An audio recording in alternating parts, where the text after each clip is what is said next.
Happy Friday, everybody. This country seems to be on fire in a bunch of different ways, and that fire is burning brightly today.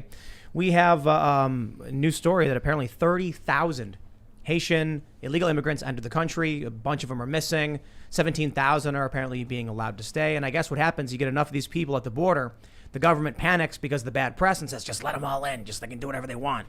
Just make the pictures go away. It's kind of where we're at.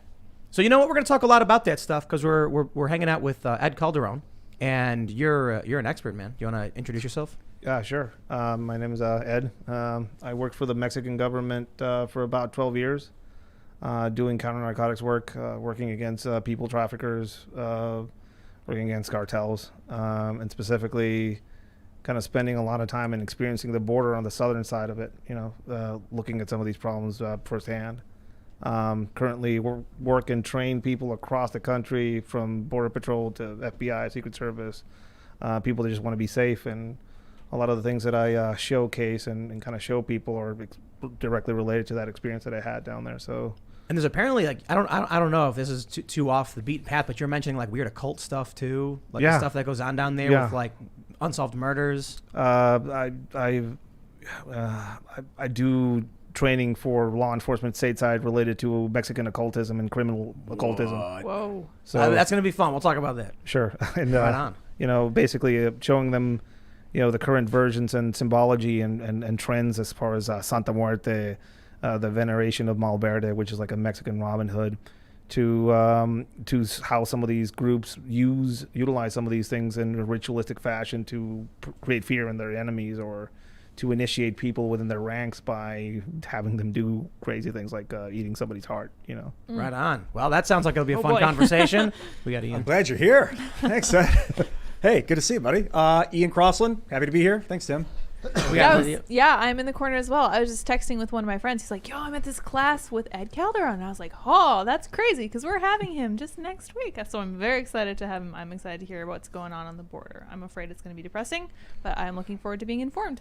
But before we get started, my friends, we have an amazing sponsor. It is, you know him, you love him, BioTrust. Today, it's ageless multi-collagen. You see, as an old man who likes to skate on the half pipes, I got rickety old knees, so I got to take this here ageless multi-collagen supplement. Just go to strongerbonesandlife.com, and you can secure your supply of ageless multi-collagen up to 51% off today. So collagen makes your skin stronger, better. It looks better. I'm not going to pretend to be a scientist or anything like that. But it's also in your joints, your tendons, your bones. So it just fingers, fingernails, etc. It's a vital protein for that good feeling, especially as you're getting old. You need it. And I'm, again, not pretending to be an expert. I know that I read that men have twice as much as collagen as women do. So it's definitely something, for the ladies, if you want to get some. Just go to, again, strongerbonesandlife.com, and you will get a 60-day money-back guarantee. The 5 key types of collagen you need from 4 different sources, essential to optimally support an array of full body benefits. For every order today, they will donate a nutritious meal to a hungry child in your honor through their partnership with NoKidHungry.org. To date, BioTrust has provided over 5 million meals to hungry kids, so please help them hit their goal of 6 million meals this year. It is non-GMO, free of artificial colors, flavors, preservatives, and sweeteners, free of gluten, antibiotics, and RBGH and RBST, nearly no odor or taste, unlike bone broth or other collagen supplements. There's no clumping, unlike other supplements. You get free shipping with every order, free VIP live health and fitness coaching from BioTrust's team of expert nutrition and health coaches for life with every order, and their e-report, the 14 foods for amazing skin with every order. So make sure you go to strongerbonesandlife.com. And again, guys, shout out to everybody who's willing to get behind us and support this show. It's a very difficult political landscape. So when you find, companies that are like, look, we're cool with this, we're going to sponsor a show, these are the companies that you should be supporting, other than these other, companies. I'll keep it polite for the sake of, doing a shout out, but support the companies that support us and allow us to do our work. But don't forget to go to timcast.com, become a member. We got a bunch of really awesome content, journalists. We are set to launch 2 new members-only shows, I believe, by next week. One of them is really simple. It's called The Green Room. When guests show up, we got people hanging out in the green room, we just film it. And so a lot of the conversation is weird, and you wouldn't expect it because it's not particularly like mainstream news. It might be talking about just history, philosophy, maybe weird sci-fi stuff, and just TV shows. It's just fun. And the next one is our mystery show. We haven't released the name of it yet, but we do, I believe, have one episode done already, and we're ready to launch the introduction to the show. So it's going to be really fun. They will be on the website.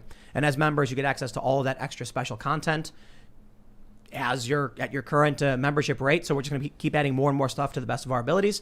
And don't forget to like this video, subscribe to the channel, share the show with your friends.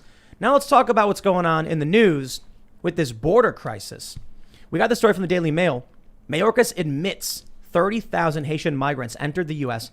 as Del Rio camp is finally cleared.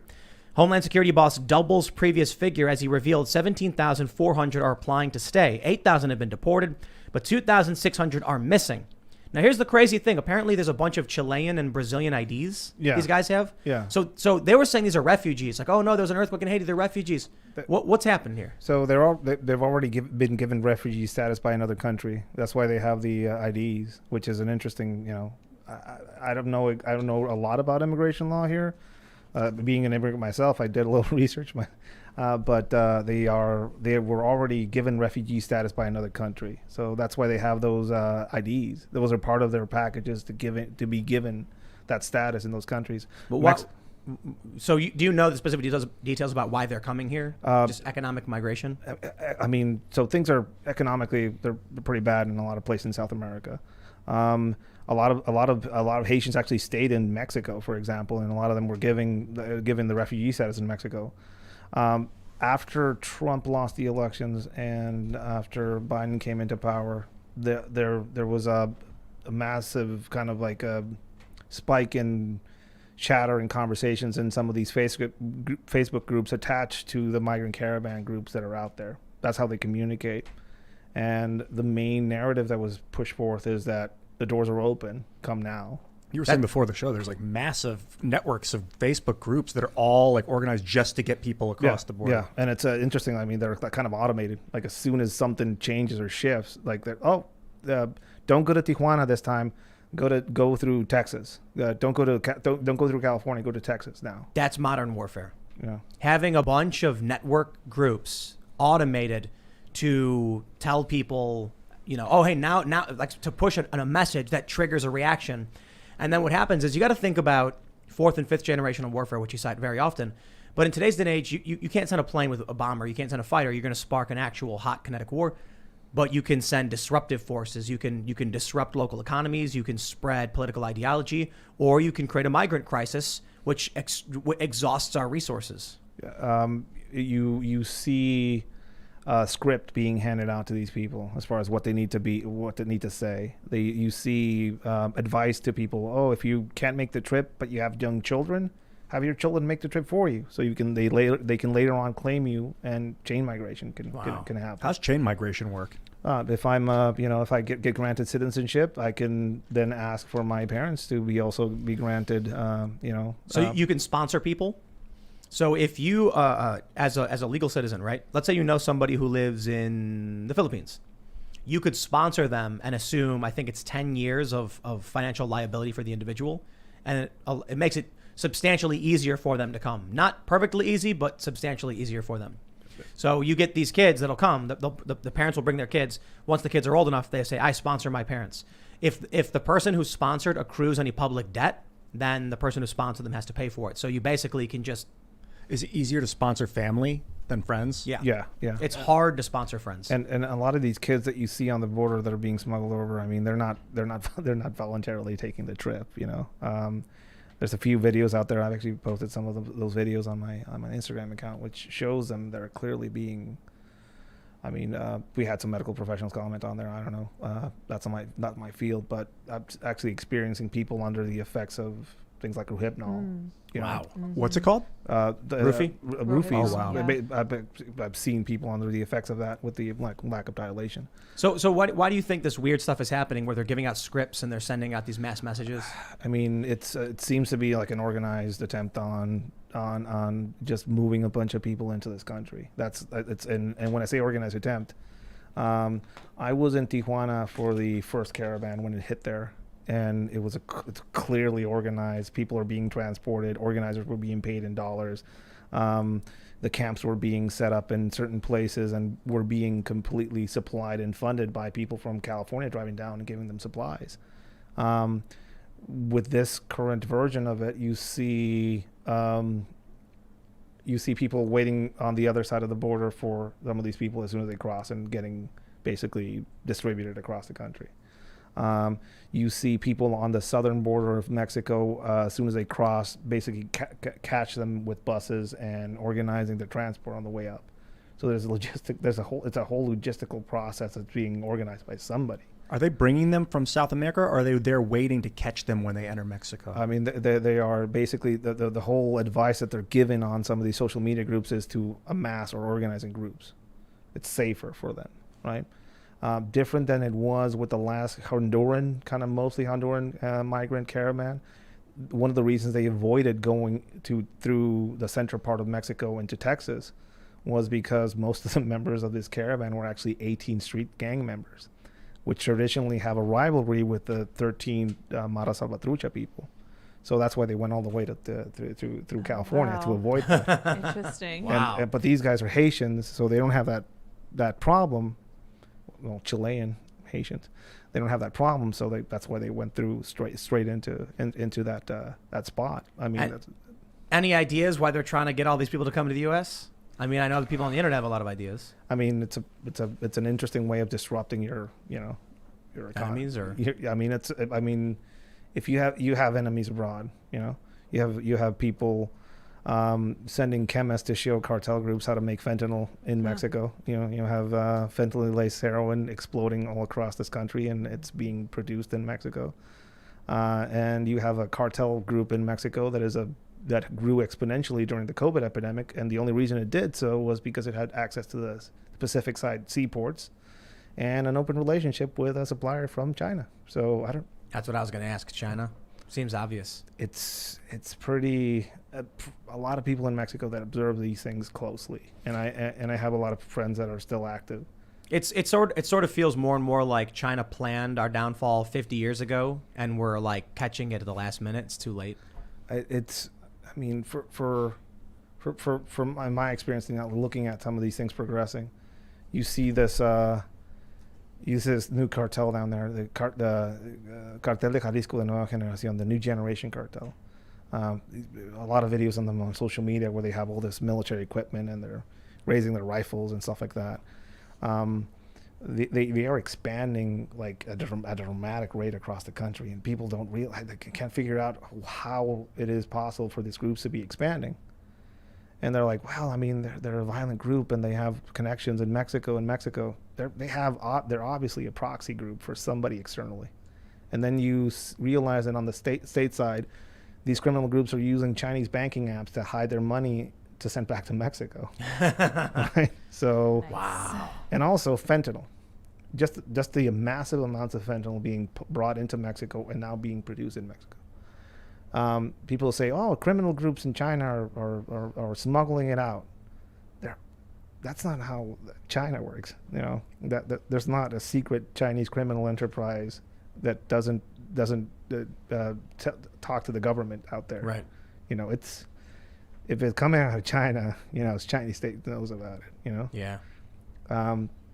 Legalized weed brought fields of classically planted marijuana fields turn into poppy fields in Mexico. Whoa. And somebody figured that So we got to legalize opiates now, so that the fields will turn into what? Like I mean, so the meth labs? so the heroin out there is not that strong, not like the Afghani stuff.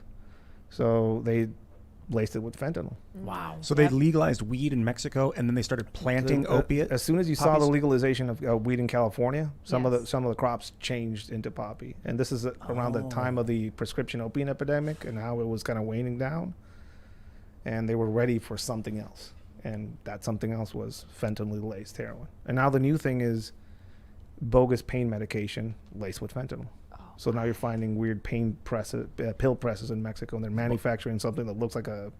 But this is killing their own customers. That is the suspicious part of it. Yeah. Classically, cartels didn't behave that way. Sinaloa cartel wouldn't behave that way. Right. But this is a new breed of militarized narco insurgency that is probably a proxy group of somebody outside of the country. China. I don't know. That's You know? the opium wars. Come on, who else would it be? They play the long game, Yeah. and I mean the opium wars technically ended 170 years ago, but I don't think they ever ended. They want to get back, you know. Yeah, I heard that with Afghanistan, that the Taliban shut down the poppy fields, but then as soon as we came back in, we started them back up. Is that true? I don't know if that's true.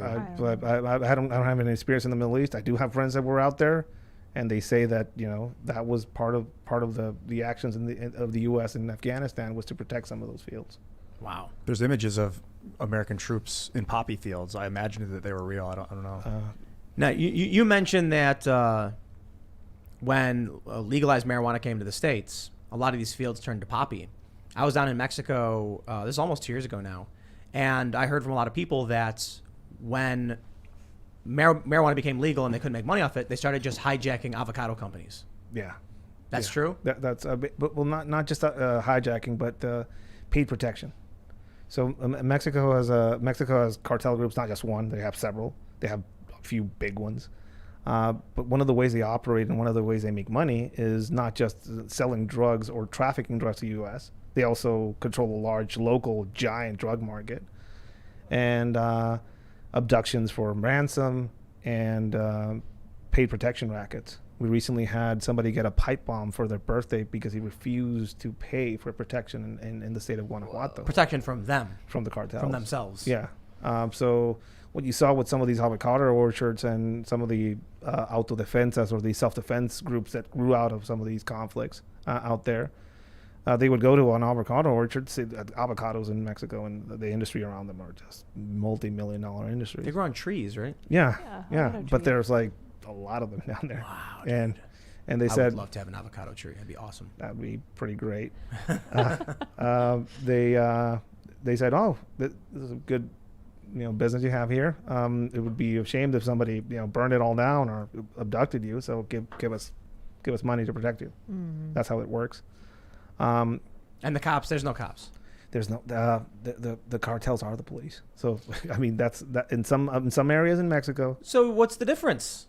They come to you and say, if you don't pay up, we'll drag you out of your house at gunpoint. It sounds the same here. Pay your taxes. And no, I'm kidding. Not paying taxes in the U.S. is a civil violation, I guess. Yeah. But I mean, let me ask you though: if the cartel shows up and says, you're going to pay us to protect you, and you say, okay, here's the money, they'll actually protect you from criminals and. Yeah, it's true. I mean, I had this surreal experience of driving on a road in Sinaloa that was better that was cartel made better than the public roads, right? Of course. So during the COVID epidemic, you on the news, not even on the news, just the social media, you would see the cartels handing out supplies to people.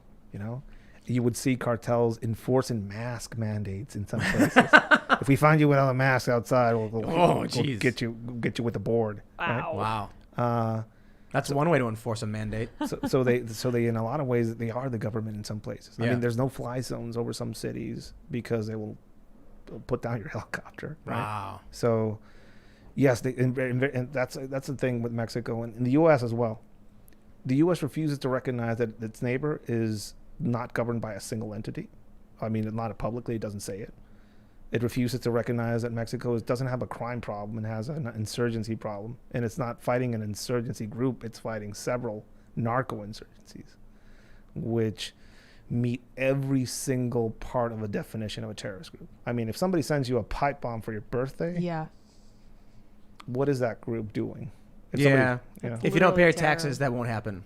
So You get a knock on the door and some guy in a suit will be like, you need to pay your taxes. And you'll be like, okay. I'm mean- taking you to court. Okay. I mean, the amount, I think Jalisco alone has somewhere around 10,000 people that are missing or bodies that were found in clandestine graves. So it's mass graves are found in Mexico. Wow. So, Because of cartels specifically? I mean, cartel specifically. You were talking earlier about the Juarez killing fields. Yeah. I've never heard of these until. Can you explain what those are a little bit? It's a phenomenon that happened in Juarez back in the early 2000s where, basically women were found murdered, raped, and ritualistically killed in a lot of parts in the desert in Juarez. Mostly women that worked in some of the maquiladoras, basically the large industrial plants that work out there. A lot of weird rumors around that, there was a lot of the media and the government in Mexico was saying it was cartel related because that's the easiest thing to say. Oh, somebody died? Somebody was killed? Oh, he's probably involved in the cartels. That's the way that you just get rid of Easy out. over 90% of all murders in Mexico are never solved. So it's a perfect place for that. At what point does a gang become a cartel? Like, what's the difference really? I mean, a cartel specifically, if you're a large enough group where you have influences and or fear on behalf of the police towards you, you're a criminal enterprise. If you have if you tax people to start their businesses where you control, if you are in control of a drug route up into the United States, or if you traffic drugs yourself, I think you're kind of there. I guess the definition of a cartel has to do with merchandising, manufacturing, and distribution. So I guess if you're going back to like the old trope of the mafia, it was just the local group being like, you're going to pay us, so we're going to smash your place up or protect you, protection racket. That's more like mob stuff. But with the cartels, it's specifically around the products and the manufacturing and the distribution. So I guess for a lot of drugs. I think specifically, one thing I've always tried to do is just tell people to realize that these guys are defining themselves now. I mean, it's a whole new definition. You have a country like the U.S. that wants to not label them a terrorist organization, probably because of immigration. Well, Trump wanted to send the army down. But, remember that? Yeah, but I think it was a pressure thing they did to Mexico to try to get them to enforce their own borders. Right. So I think the only reason why you won't label them the cartels a terrorist organization is because now people fleeing from Mexico have a legal claim to asylum, because now they're leaving a terrorist group that the U.S. in some way, shape, or form, But the reality is, if they are acting like a terrorist group, then those people really are fleeing. Yeah. Well, I mean, there's whole towns, ghost towns in Mexico, people that fled cartel terrorism, basically, that people that go into. This is crazy to me. Like, it's self-destructive. Why would the cartels do something that would negatively impact the economy that they want to benefit from? Again, these groups get formed, grow, leadership gets killed. One cartel turns into two. 40-year-old cartel head is now a 25-year-old guy after the other guy got killed, and it's a chaotic thing. We talk a lot about the COVID stuff, and I don't want to get into specifics of COVID, but basically like a virus. We've talked about how Ebola is a bad virus in that it's so extreme that people become debilitated or get quarantined or noticeably sick, and that limits the ability for it to spread. And the viruses that are quote unquote good or successful are the ones that your body doesn't react to. So the virus infects every single human possible and flourishes and lives on because it's not causing too much damage. I think about these cartels and I'm like, if you've got a town and people are doing stuff, you can steal from those people, but there's a fine line, right? Yeah. It's the goose it's killing the goose that lays the golden egg. And so you eventually find out, this story reminds me of, or like is similar, I guess, to like the virus.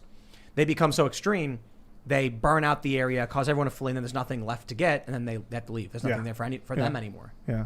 I mean, Sinaloa, the state of Sinaloa and Collagen specifically is a pretty good example of how some of these cartels classically operate.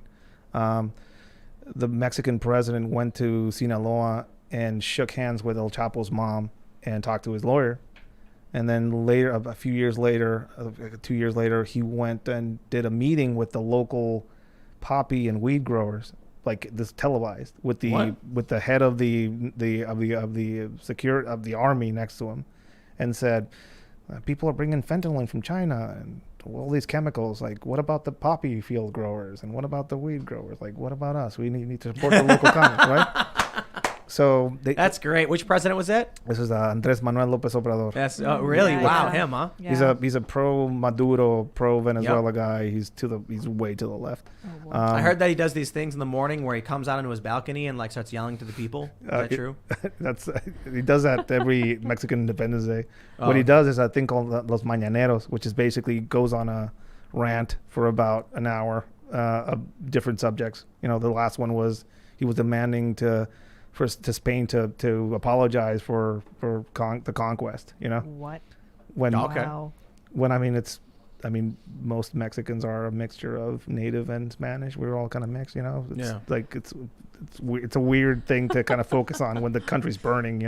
So let me ask you about the border, man.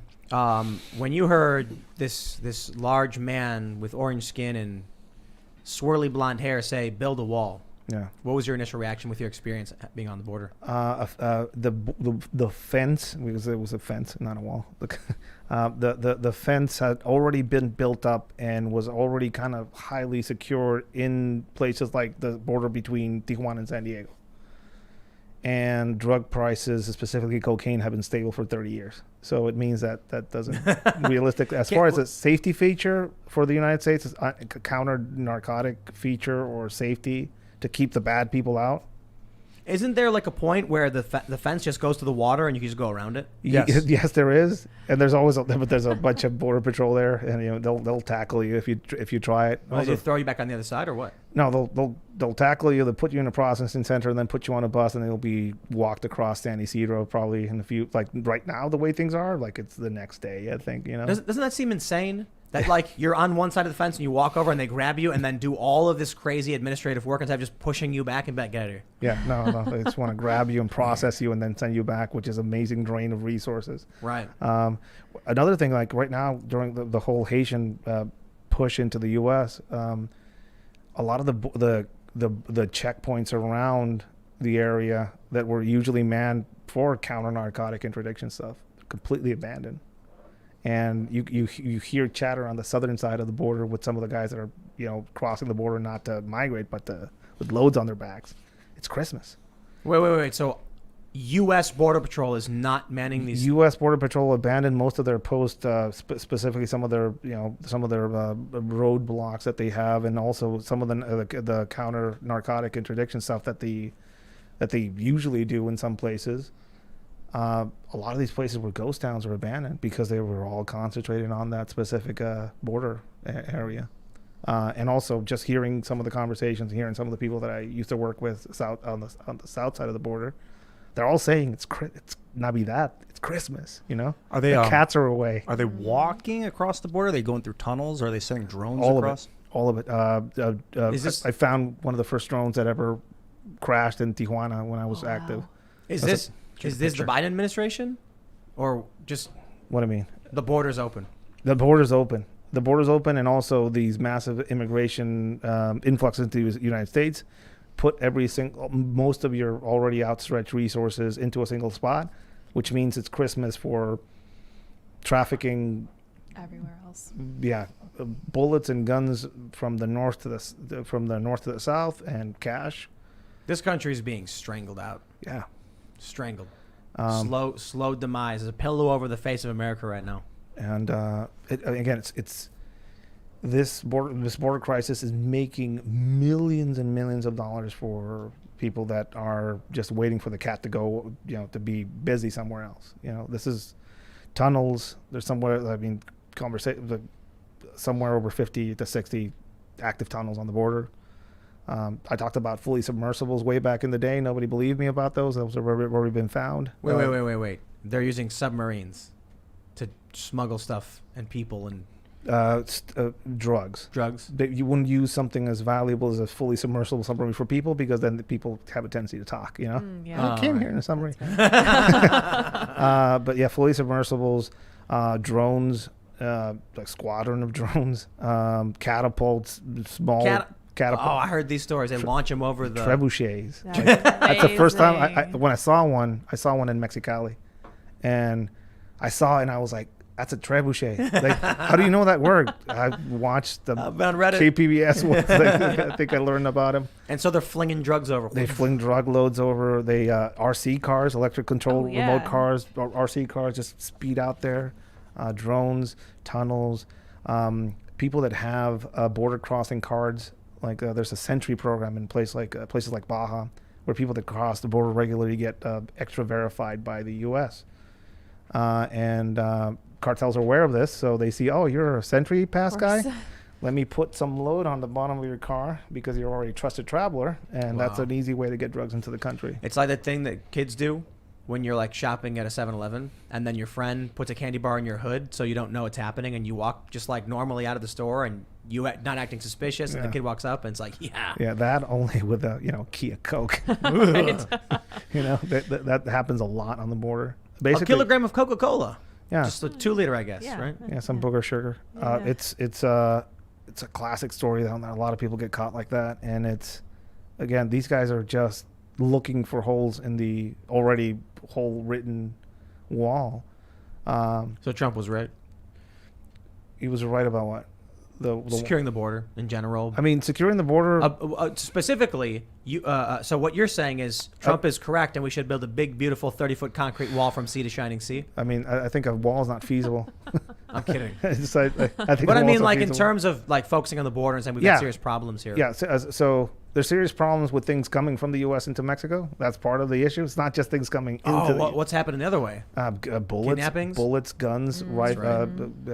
Well, to be fair, Obama gave those people those guns, so that was a fair deal. That's the Fast and Furious program. It was bad. That's like CIA delivering weapons to. I mean, I don't know. I don't know a lot about the Fast and Furious on the U.S. side. I just know it was a program started by the Bush administration specifically, and then continuing on with the Obama administration. 2 of my friends were killed by some of those guns. Wow. FN-57 pistols. One of them was coming out of his house with his daughter in the backseat and his wife. Him and his wife got killed, and the daughter lost her arm. Oh my gosh. The kids that shot them had FN-57 pistols, 18 and 19-year-olds. You worked for you were working border security for Mexico, though. I was not working border security. I was working generalized regional security, basically. But a lot of our work was basically working against people that were trying to get stuff through the border or trying to get things from the U.S. into. How does that work with the cartels then, right? Because the government's certainly not in complete control. No, I mean, there's really realistically there's no border security in Mexico. There's a place where people cross by and there's border agents, but they're looking for taxable goods. They're not looking for. Every now and then they'll get contraband, people trying to smuggle guns or bullets in, but they're really realistically not looking to secure the border on the Mexican side. And the government itself has a case of amnesia every 6 years. When the new president comes in, everything gets, all this, that was successful, this was failure, everything's bad, get rid of all of it. I'm going to start this new thing. And they just change the name of the police, change the uniform, and same corrupt people come in. They're in on it. Why give up? It's cash. Yeah. All their pockets are getting greased, right? That's the thing. And I went through 2 terms of that, basically 12 years working down there. It's unwinnable. Do you think there's any value to the U.S. of Mexico and the U.S. of America to become one country? The whole concept of a North American Union. Well, I mean, I think the U.S. needs to realize. I mean, I hear a lot of people just close the border. Just build the wall, close the border. That's our second largest trade partner, right? We could, however, if we annex Canada and Mexico, conscript the Canadians to fight the cartels for us. Yeah, sure. Just send them down there. Put down the pancakes. FN-570. That's probably. Well, it's another funny thing.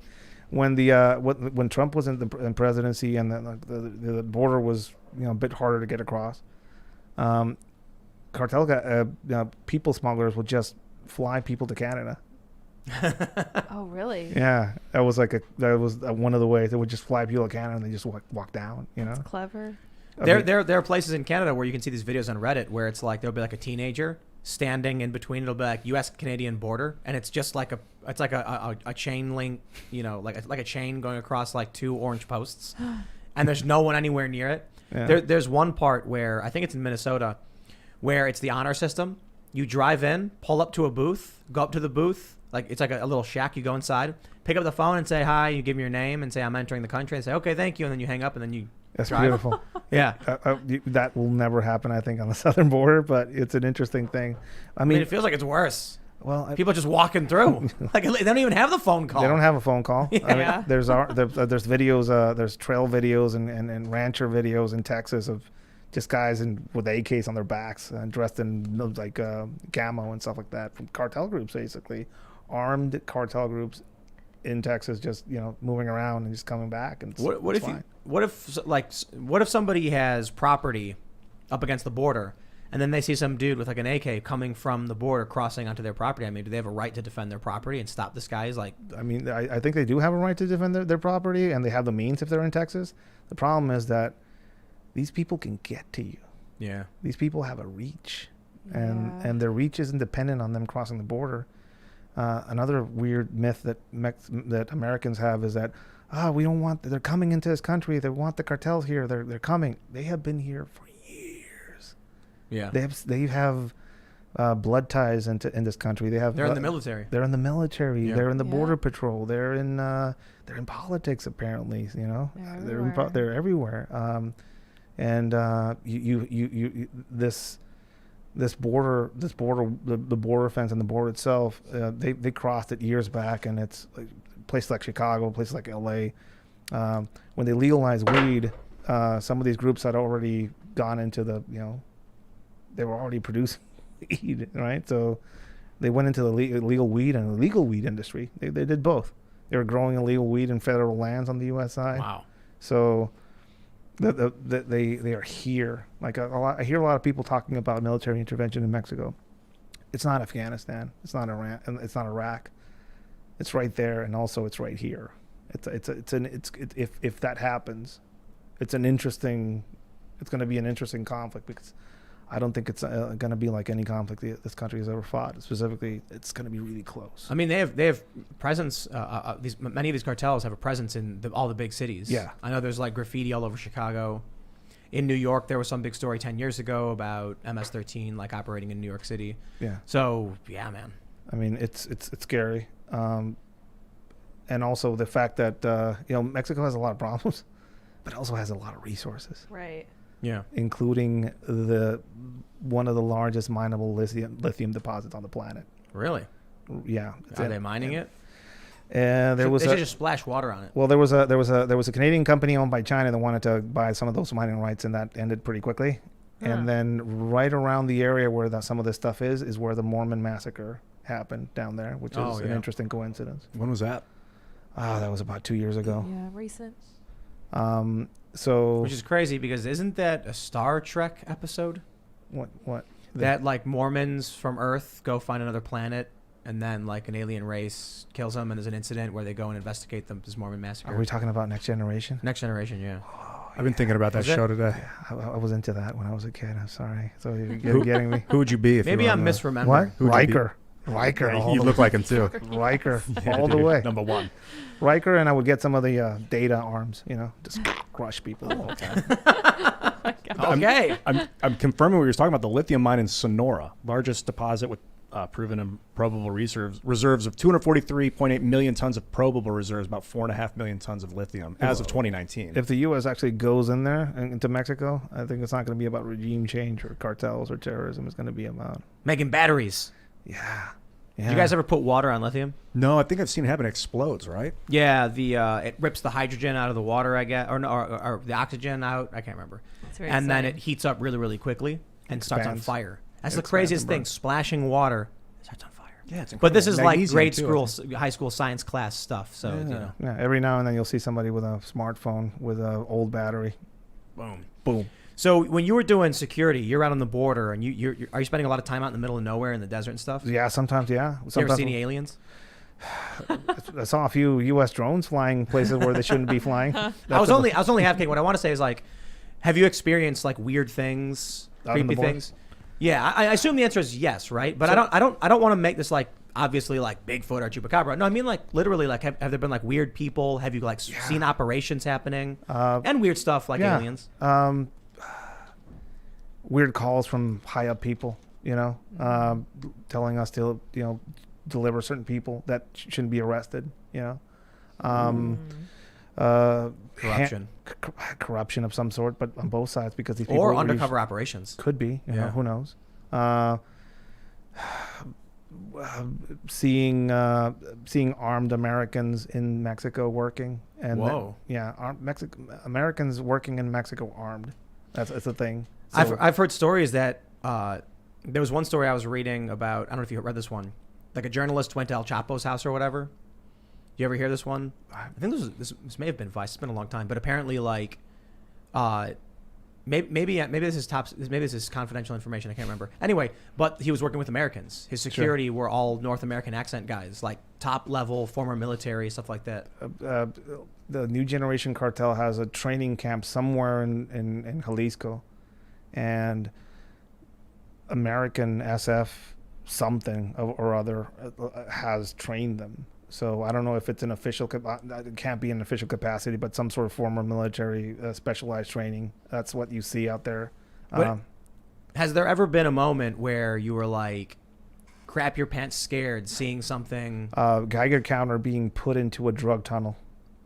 Yeah, what was up with that? and it went off like crazy, or what? No, but just the fact that they were testing the Geiger counter on drug tunnels was weird. You know, I was Freaked you out? like I knew what a Geiger counter was, and I was like, wait, like is this some Jack Bauer shit going on? Smuggling in Who nukes. was putting the Geiger counter in there? We just heard it. So usually when you would find something like that, you would get somebody on the U.S. side coming down into it to verify verify the exit point. Or sometimes on the Mexican side would go down into it and we're like, hey, we found something. We're gonna walk, and then we're gonna ping you to see where it leads. You know, the military would usually do that. But experiencing some of that and actually seeing somebody, we heard the Geiger counter. I was like, should we not be here?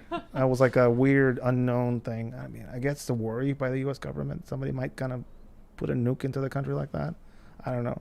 Like, I experienced that once, and that was kind of like creepy. How is it that there are all these tunnels that they know about and they're still there, that they haven't like buried them? Like, who knows about them? Well, you just said there were like 80 or some that we know about. People talk about somewhere along the lines of 50 to 60 active tunnels on the border. And if they know, I mean, they know they're somewhere. They just don't know how to find them, or they know how to find them, but they won't do anything to find them. Maybe. I don't know. What if we did a moat and filled it with alligators? Yes. okay. I read once in the news that Good. Donald Trump suggested that. Alligator moat. Yeah. I think it's gonna be expensive feeding all those Feed alligators. the alligators. No. Also, Mexicans have a tendency to make stuff out of alligators. Hunting grounds. Can't do that. So- There was a story Nice where they case. claimed that Trump suggested building an alligator moat. Yeah, it's That's probably insane. Was that the- no? Was that the Babylon Bee or was that real? No, It was real, like, yeah. Dude, but Trump they was a just wild make man. stuff up. They just make stuff up. True. Yeah, I mean, a moat. Trump could nudge as a joke and be like, what we need is some alligators in a moat, right? I'm just kidding. And they'd be like, he said He's it. It's unhinged. true. He Yeah. said it was an alligator moat. It's I mean, it's a complicated issue. There's no way you can make from sea to shining sea a border wall. Yeah. I mean, Well, so some of the new parts of the border wall have already fallen over. You know. Oh wow. This is the funny thing about when Trump was like, when he wanted concrete, the Border Patrol agents were like, we need to see on the other side. Yeah, we need to be able to see what's coming. Yeah, and he was like, oh, okay. And so then they experimented with like half bollard fencing, half concrete, and they were like, you still can't see a lot of it, and then it doesn't make sense. And so they were like, just do a big multi-layered fence with patrols, and that seems to work, and target key areas, and that seems to work. Yeah. There's a lot of areas that's like really hard to pass anyway, Yeah, right? Like yeah. mountains and rocks and water. Yeah, and also, I mean, what you want if you're a smuggler is to jump over a fence and have a population where you can blend into immediately. That's what you want. Another reason why you wouldn't have a concrete border wall or just a flat steel fence like that is because wind knocks it over. That's the simple reason why that's just not feasible. But even with these new iron slats that they made, I mean, there's a bunch of cartel videos and just smuggling videos of them actually making their own fake fence and putting it over the real one and putting a hinge to open it up, or small concealed doors where they just pierce through. So they'll cut it and then replace it with a door. The door? The door. Wow. Yeah. Wow, man. Wall They'll door. jump over it. Rope ladders. You name it, they do it. It's interesting to see that. And again, they say it's to slow people down. We were talking before about you were doing trainings on occult stuff. Yeah. So there's actually a position in which they're like, you need to explain to these agents occult ideology or like symbolism or There's law enforcement every now and then reaches out. I mean, agencies, local, state, and federal sometimes reach out with questions and like do a lot of consultation related to them finding a safe house somewhere. And I don't know, I can talk about some of these, but somewhere on the East Coast, they found this house with a bunch of cartel stuff in it. Guns, plate armor, with a certain type of setup, and a giant Santa Muerte statue.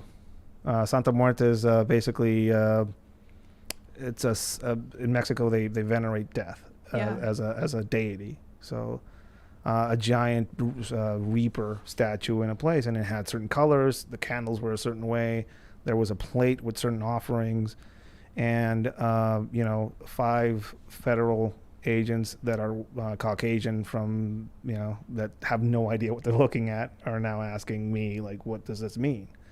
And I was exposed to a lot of this stuff growing up in Mexico, and also, being part of some of that, going through my training and then arresting people that are part of the cult, and also just doing my research out there. So they ask questions like, what do these candles mean? Or what does it mean if it's this color? Or the statue was a black statue. It wasn't.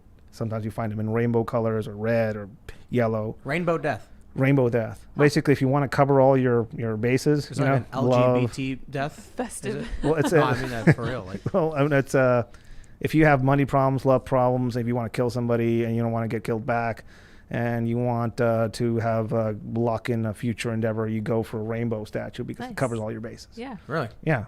But if you want to, if you're in the profession of death dealing, which some of these people are basically consider themselves agents of death, you have a black statue because she gives you the authority to kill other people, and you're under her protection. Oh. So small insights like that is what I provide to some law enforcement professionals out there that are finding some of these things and don't know what they mean. Yeah, do you think that they're using them just to scare other people, or that they really believe? I mean, I know it's speculation. It's a belief. It's a belief, and it's not just the cartels. I mean, it's in the. I mean, I was exposed to some of it in the police forces as hazing rituals, and it's like some of the people that I used to work with were part of the cult as well.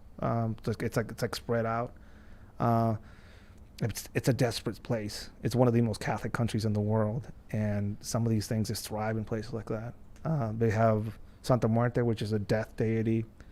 They have Malverde, which is like a Mexican Robin Hood.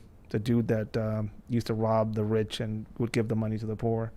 He was hanged, and they didn't allow him to bury his body. But where his body eventually rotted away and landed, they put a bunch of rocks there, and they started venerating him as a saint. And there's a shrine to him in Sinaloa. You go there, and you see pictures of people with their new Raptors in the States.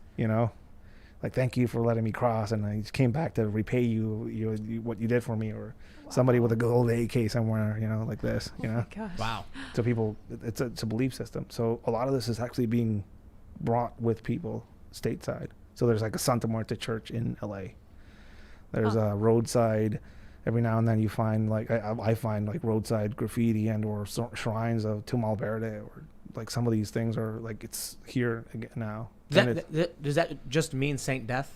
Santa Muerte? Yeah. So the Holy Death. Yeah. Holy Death. The Santísima Muerte, Santa Muerte was the saint of death, basically. Have you ever encountered some of these people, like in your dealings with security? Yeah. Do they come off as like weird when you're encountering them? I mean, they are realistically, they're as weird as a Catholic, because it's basically it's concealed within Catholicism. But it's basically a cult or a veneration of an Aztec death deity. That's what it is. It's a fusion. It is the last surviving lineage of any sort of Mexica or Aztec death worship in Mexico. So you're bringing in the sainthood of Catholicism, and you're combining it with so Catholicism is basically the cloak that it has concealed itself into to all day, right? So back in the day, it wasn't a public thing. So you would see a Virgin Mary statue, and behind her there was a skeleton painted. So that's how they would hide their veneration, right?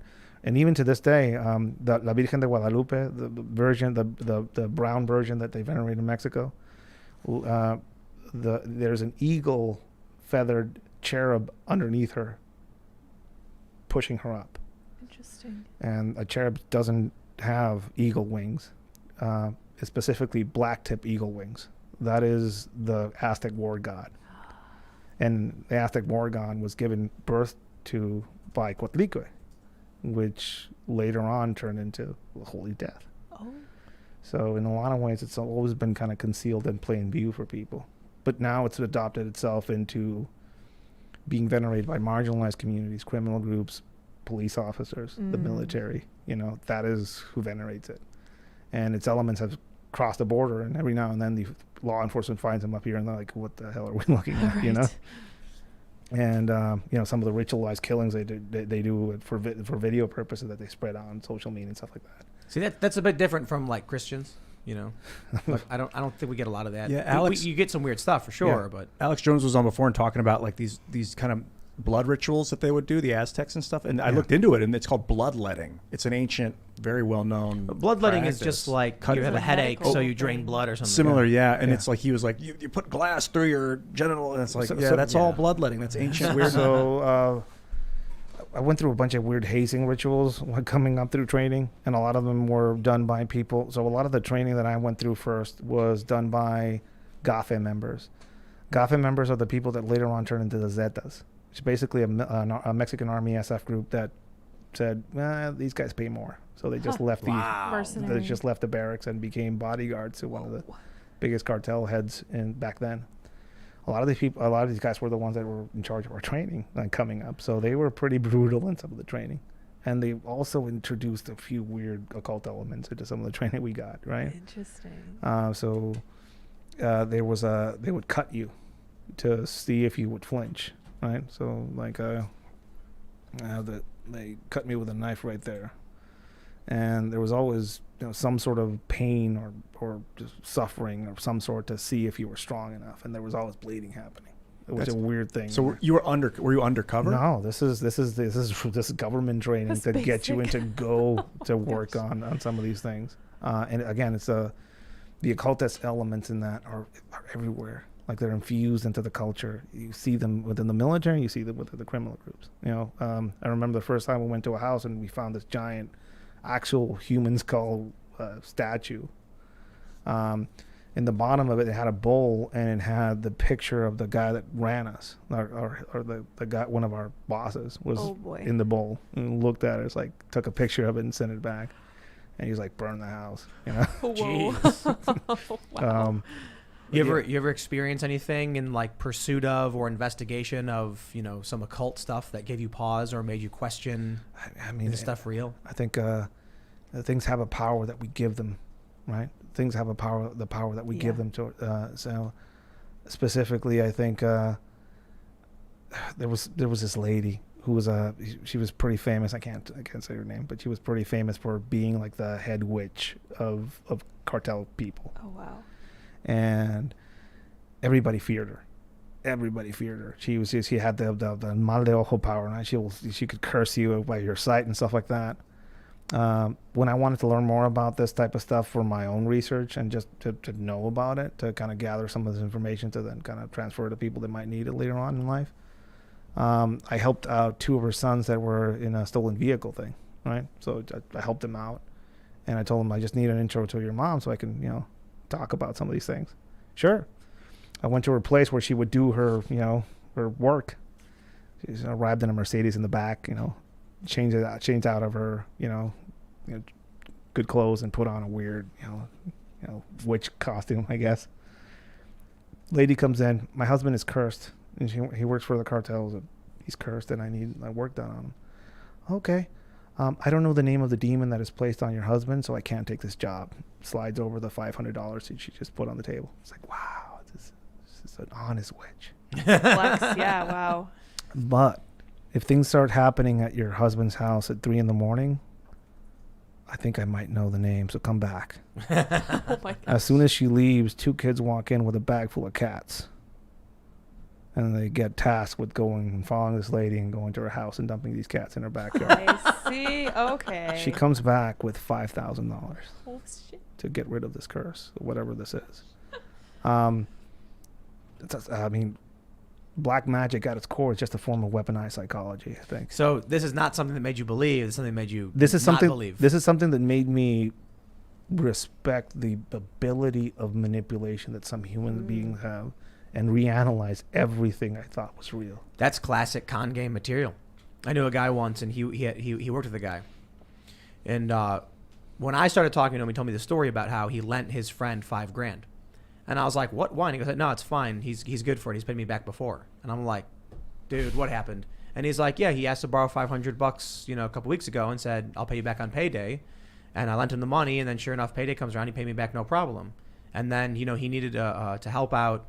He was trying to get married, but his family didn't approve of his wife, so he needed, to go fly back home to China, where he could then, sort things out with his family. And he's got a job here. And I was like, bro, you just got conned. He stole all your money. He's never coming back. Yeah. And that's what they do. You give me $500, I wait a week, hand it right back to you. I never spent it. Yeah. That way in a week I can be like, hey, can you lend me $5,000? You're like, I'll pay you back. I paid you back last time. That's the trick. So when she's like, no, I can't take your money because I have to know if the demon is real. And then they go nuts on you. And then you're like, she was right. Yeah. I mean, something happened. I call it, I nickname Mexico the upside down, like when I go here. Yeah. Because it's a different place. People don't realize how different it is. We would get numbers attached to us as like a call sign, right? Or a nickname. My nickname was Skeletor. They call me Skeletor. It's pretty skinny when I first got out. Shirt. You got like a little skeleton. Yeah, there you go. Yeah. Cholina. And I had a number given to me at 2-4. And I had an upside down 4 on my number, and I didn't realize it was a joke. The joke was my first job working was to cut people down from a bridge that were hung by cartels. Oh, That was one of my first jobs. Yikes. And talking about some hair-raising experiences, this was pretty subtle, but it made me realize a few things about Mexico. We got to this place, and they had 2 or 3, 2 and what was remaining of another one hanging from a bridge. We got there, and I remember going there, and I got like, hey, bring the breaching kit, which is a pair of bolt cutters and a thing to knock down the doors. And I was like, yeah, we're going to hit a house. And they're like, no, son, we're going to go somewhere else. Oh. And I got handed the bolt cutters, and I didn't know what I was going to do. And I got there, and I was like, oh, we're going to, you're the one in charge of cutting them down. I go over, they put a flatbed thing on the bottom, and we just cut somebody down. And I was like, this is horrible. This is horrible. Older guy there smoking, a guy, Jaramillo was his name. Older guy smoking says, that's kind. They're being kind. I was like, how is this kind? I mean, at least his family's going to have a body to cry over and bury. The body is a gift. And I was like, brutal. This is kindness here. That's when I've heard crazy stories about what they do to people, like flaying them alive. Flaying them, explosives put on people, dragging them through a city. Horrible. I mean, the videos are out there, and some of the afters of these some things. Like there was a guy, Pozolero, was a stew maker in Tijuana. He never killed anybody, but he said that he learned from an Israeli specialist how to get rid of bodies, and he got rid of bodies at an industrial level. Whoa. With caustic soda. Oh, wow. And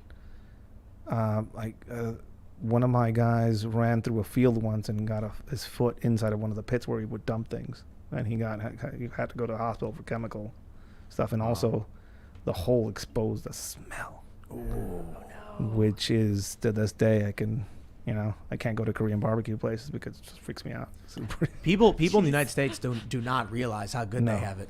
They don't not only realize how good they have it up here, they don't realize how some of this is also starting to pop up here. Yeah. And also how some of the stuff affects some of the stuff that happens down there affects up here directly. You were saying before the show when we were talking that like 90% of murders are unsolved in Mexico. Over 90%. Yeah. So I mean, imagine that. I read this crazy story for our more attentive listeners. You may have heard me say it. I think I was reading on like Reddit. This young woman was at a bar. I think it was in Austin or whatever. And she was with her boyfriend and like 2 of his friends. So it's like 3 guys and a chick. They walk out of the bar and she's like 10 or 15 feet behind them, just like whatever. And then as they're goofing off and walking, her being that far apart was enough. Car pulls up. They jump out and grab her and try pulling her into the car. She screams. Her boyfriend, the friend's here, and they run over and they grab her. And they're trying to keep her out of the car. And the car starts driving and they pull her out and the car speeds off. And apparently that's like these kidnappings in Texas and places like that on the border. You think you're in this American city, everything's going to be great, and then a car just pulls up, and the next thing you know, you're a slave. Now, I'll give you this story, and you tell me where it happened. Bunch of armed cartel members dressed like federal agents go to a house, do a mock raid on the house, abduct somebody, and then they found him later on dead. Where did this happen? Kansas City. This is California. Oh, I was going to say California for sure. This is California. Yeah. Where in California? Right across the border to San Diego County. Yeah. Which one's on the U.S. side, Mexicali or Calexico? Calexico. And then Mexicali is just on the other side. El Centro, Calexico, yeah. Arizona is the abduction capital of the U.S. Yeah. Wow. Yeah. Arizona. A lot of abductions happen in migrant communities that never get reported. A lot of executions and murders happen in migrant communities that never get reported. That makes me wonder, when you said 90 or more % of murders are unsolved, is that accounting for people that just disappear? No, that's not accounting for people that just disappear, which I don't have the numbers in my head right now, but they're pretty astronomical as far as how many people are just missing in Mexico. Which basically means dead. Which basically Or they means could be sold into slavery. Yeah. Well, that's an interesting other aspect of it. Like during the COVID epidemic, produce aisles were stocked, which means in certain parts of the country, child labor is allowed in the states only in the when it comes to agriculture. There's kids working in some of these fields. Governor Newsom in California has a winery that didn't close during COVID, and there was a bunch of kids working on those fields that are Mexican immigrants. They are working to pay off their crossing, a lot of these people. So in a lot of ways, they're modern day slavery going on right now. Getting cross through the border, not like the Haitian push that came in, but like if you're a Mexican and you cross the border illegally, they have to pay.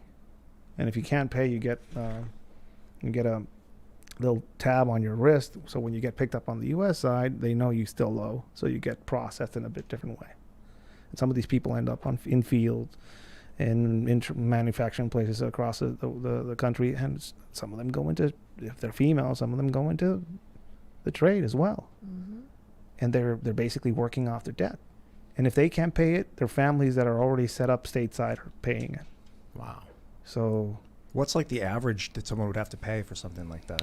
It depends on who you are and when you're crossing. But 5,000 is a number that I've heard. Where do people get this money? They don't get it, so they cross and they pay it off over years sometimes. And some people might owe $5,000, but you think they're going to say, "Oh, with interest now." Yep. So, of course. And these people get stuck into this circle. And also, if they don't pay and they get something bad happen to them, do you think they're going to report that to the police here in the United States? It's a whole silent community that just doesn't say anything. It's perfectly upside down, man. Oh. Yeah, I was just thinking, like, geez, start a GoFundMe to help pay these people off. But I'm like, can you even get involved in that? Because it's already this illegal trade. You can't pay them. It just would make the system worse. It would incentivize more of the same.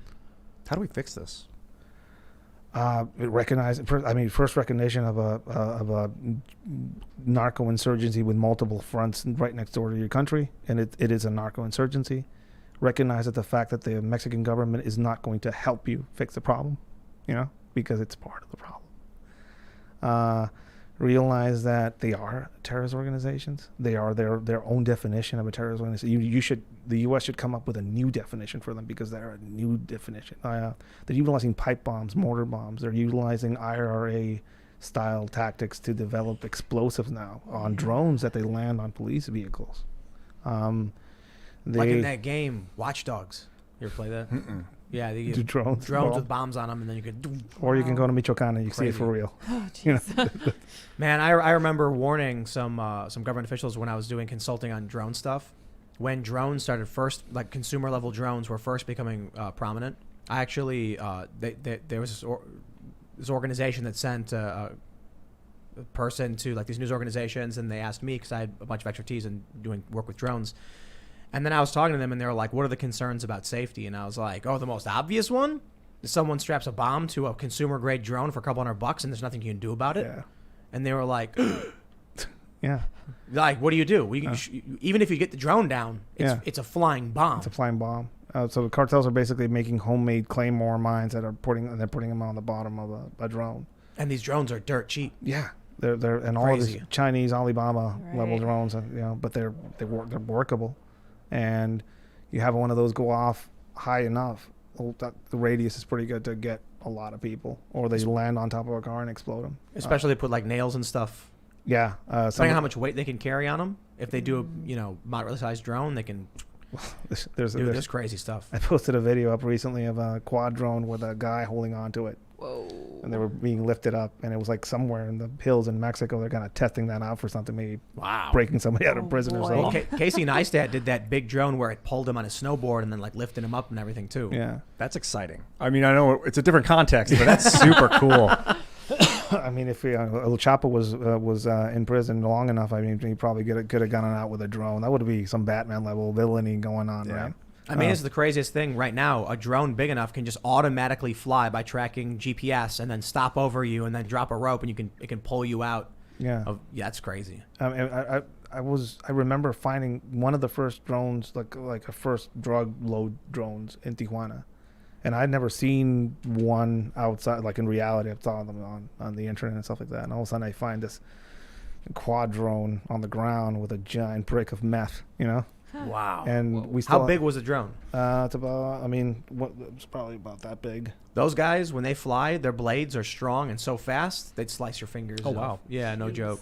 When we found it, we still had one of the guys still had his sirens on of the police car he was driving. Said, "Shut him off," and we can. That was one of several. Like you could hear the. So that one had gone down, but there were others still up there. Yeah. Oh boy. And this is a while ago. This is 2008 or something like that. 2008. Yeah. And, wow. And this is they're better now at it. Yeah. According to most of those guys, they say magic hour is moonless night with fog. That defeats every single security feature of the border right now. A moonless night with fog. That'll get its magic hour for them. Zero visibility. And you can't fly. You can't send a helicopter out there. And yeah, I think of like infrared IR, detection. But I mean, I would imagine they don't have all the advanced technology all over. I mean, right now they don't have enough people to. I mean, again, it's magic hour for them. Like everybody's, on the border. Well, they were on the border trying to quell this massive migration push into the United States. I mean, other parts of the border were probably ignored and were left alone. And just, I mean, again, it was magic hour for them. What got through? A lot, probably. There's no end to this. I mean, I wonder if the stuff we see in the news. Actually, let me ask this: does it feel like it's worse now than it's been in the past? Yes, I think it's just numbers wise, it's worse. Having experience, I went through the group that I was a part of, pacified the most dangerous city on the planet at that point, which was Tijuana, and it got off the most dangerous list. Things went back to normal. Economic boom. A bunch of high rises came up in Tijuana. It's currently going through that, and now it's back at almost number one again, right? And you're scratch your head, like, we did all this work, like what happened to all this work? And then you start realizing that the politics went to the left on this side. We were put through a process of selection and also review. So I had to do a polygraph exam every year, and my financials were looked through with a fine-tooth comb. I went through an FBI background check. I had random drug testing, psychological evaluations, and this was tedious. They would go to our houses and take pictures of how many TV screens we had there, and if we had a new one, you'd have to ask. That ended because people started saying it was inhumane and it was against their human rights. So the last day I was on the job, there was a guy the new guy that was in charge, which we investigated for cartel ties, was there at the office. And I was like, wow, weren't you not here? Oh, I'm back. And also my back paid everything. He's back. And now he's in charge. And it sounds like they sold you out. They sold everybody out. And another thing about it is, I'm not specialty guy. I know a lot of things. I train a lot of people, and I had a lot of weird training from the U.S. side and the Mexican side. All the people that I used to work with, which were also trained like me, that speak the same level of English that I have, that have the same training, same education, same experience, those people didn't have the opportunities that I had. Where do you think they're working now? Where are they working? $12,000 every 2 weeks. And they're working for one of the largest cartel groups on the planet now. So they were basically every year they were testing and checking to see if you'd been co-opted. And then who decided, what president or what organization decided to stop? The last president went through a process of kind of changing some of those things. Again, Mexico has 6 years of a presidency, and then it just goes into a process of amnesia, or everything that the last president did, even if it was good, is bad. And we went from the far right, down there, which was Felipe Calderon, which started the drug war, to a president now that invited the Venezuelan military to march on Mexican Independence Day and shout "Viva Maduro, Viva la Revolucion." So that's what we're going through right now. And most of the people that I used to work with, I mean, they clearly were like, "This is BS. Let's just go to work for the bad guys or the good guys, depending on where you're down, right? Where you are down there." You can see what this like leftist Maduro stuff manifests into. I mean, this guy went to the poppy fields and said, "What about our drugs?" Yeah, they're normalizing a bunch of stuff that it's not normal, you know. Well, it's a fire. It's a fire that's spreading. It's a fire. It's also what's left over after the fire burns down the forest? Burnt husks. And also, when I say normalizing things, I mean when he leaves office, things are normal. The president going to Sinaloa and talking about supporting poppy field plantations and shaking hands with El Chapo Guzman's mom and the lawyer, and naming the former governor of Sinaloa the ambassador to Spain, which is the door of drugs into Europe. Wow. But he just does it because it's fine, because he's the president and it's okay, and it's fine. And the behavior and the people that are being invited in, and the open relationship to Cuba now, and Cuban intelligence being all over the country now, it's just kind of weird. I want to pull up this story real quick. Sure. This is from the BBC. Biden said, quote, "People will pay for horseback charge on migrants at border." So I'm sure you heard the fake news that the Border Patrol guys were riding the horses, and the photos came out, and the left and Democrats were like, "They're whips." So then what happened is the Biden administration is like, "Okay, you can't use horses anymore." And now Biden's saying they're going to pay. The reason I bring this up is you were just talking about how, you know, once the left came in, all of a sudden they were much more in favor, or at least, it's like complicit. So the current president down there said, "Abrazos no balazos," hugs not bullets. That was his whole counter. That was his whole security policy for the cartels. So for the U.S., whether it's intentional or not, you have Joe Biden now, based on fake news, condemning the Border Patrol guys. It's just continually weakening our security. I mean, it's erasing it. Just knowing some of the people that were there, because I know some of those people that were there. A lot of them were Latinos. A lot of them were actually Mexican, second generation, third generation Mexican people. They're riding around in horses, and they're utilizing the strap. Have you ever ridden a horse? They don't have crops to whip. They don't have a whip. It reins. The reins. That's what you see. They are completely undermanned, undersupported, and they're trying to do a job, which is stopping people from crossing the border illegally. And also, I saw somebody go out down there trying to make it about race. Of course. And just seeing, so the U.S., and again, this from my experience training law enforcement here stateside, just went through the whole Black Lives Matter corrosion, which is a corrosion. Speaking as somebody that comes from a country where police are not viewed well, this leads down a very dark path. Yeah. People don't want to be police officers in this United States anymore. Police academies have whole generations that are just empty. There's places where they don't have police. They can't pay them enough, or you can't get paid enough to work in some of these places. That leads to a void, an authority and policing void in some places. What comes next? Mexico comes next. The corrosion of the small rules getting set to the side. Small rules get set to the side. You can walk into a Target in California and just fill a bag full of stuff and just walk out and no problem, as long as it doesn't pass. That's small rules. And I'm from Tijuana. It's not a first world place. But I go to LA and I want to wash my hands afterwards, right? It's amazing to see how it's slowly shifting. The corrosion that's come in this country as far as being against law enforcement. Again, not all law enforcement is okay. There's bad people in law enforcement. There's bad, horrible people in law enforcement in Mexico. There's people that did horrible things here in the States. There's people that are corrupt that are working for law enforcement. There are people that shouldn't be working for law enforcement here stateside that have a completely bad mindset as far as what they're doing. But what comes if you don't have a police force? Like I was in I was in the Portland riots, day 101 of the Portland riots. I went out there. Oh wow. People be like, Ed, you're going to be out there? Yeah. What do you want to do? What do you want to see? I always want to go to the weird places. So I went to the riots. 2% CS gas was being utilized against the protesters, which is basically pepper. Yeah. And something you put on your steak. There was a snack cart going through the protest line, which is pretty amazing.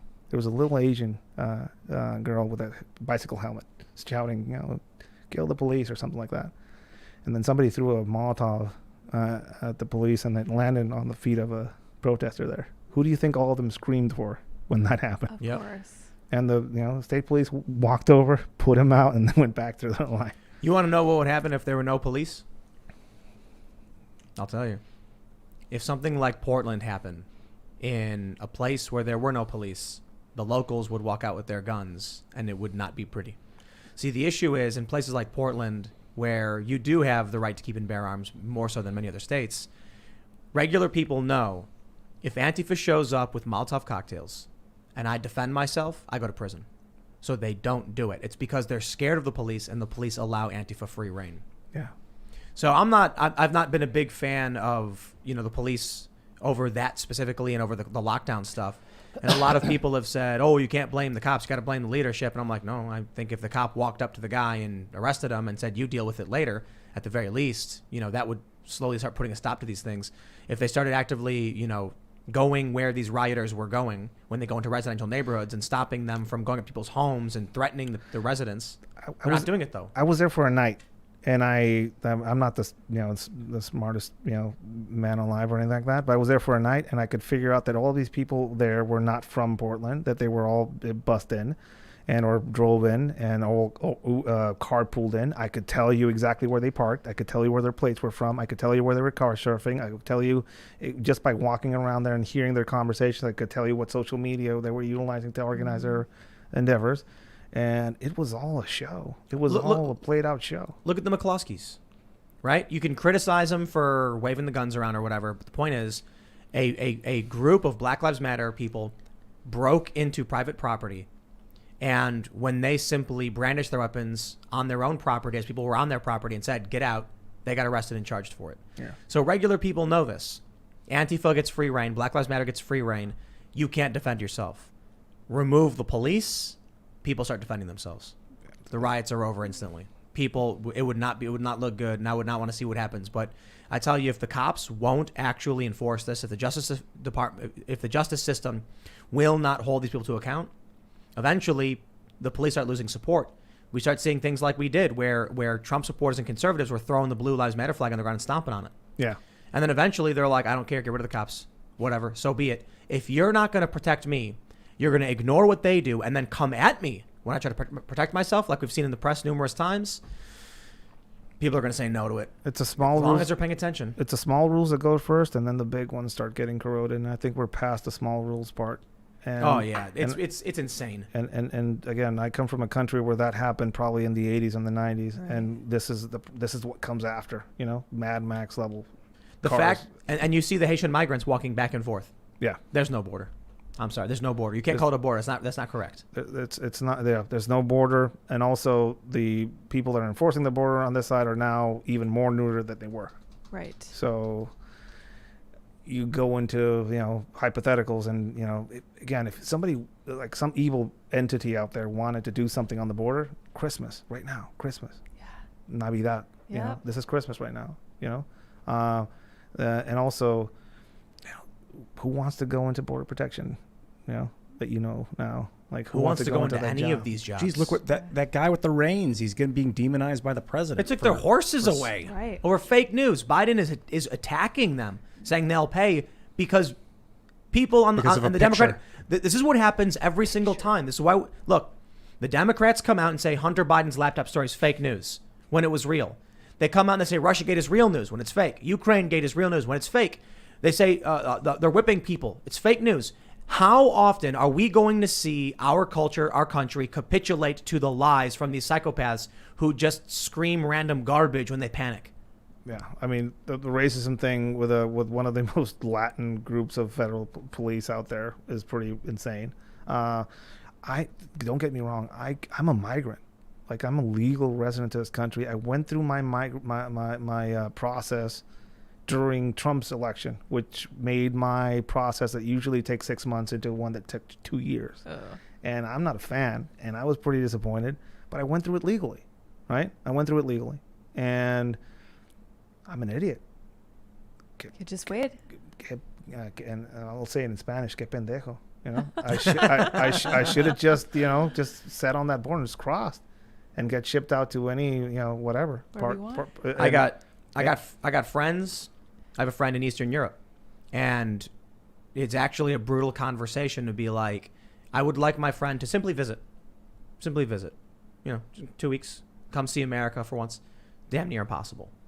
And then she's like, should I just go to Mexico? And I was like, well, I can't, obviously I understand you're joking, right?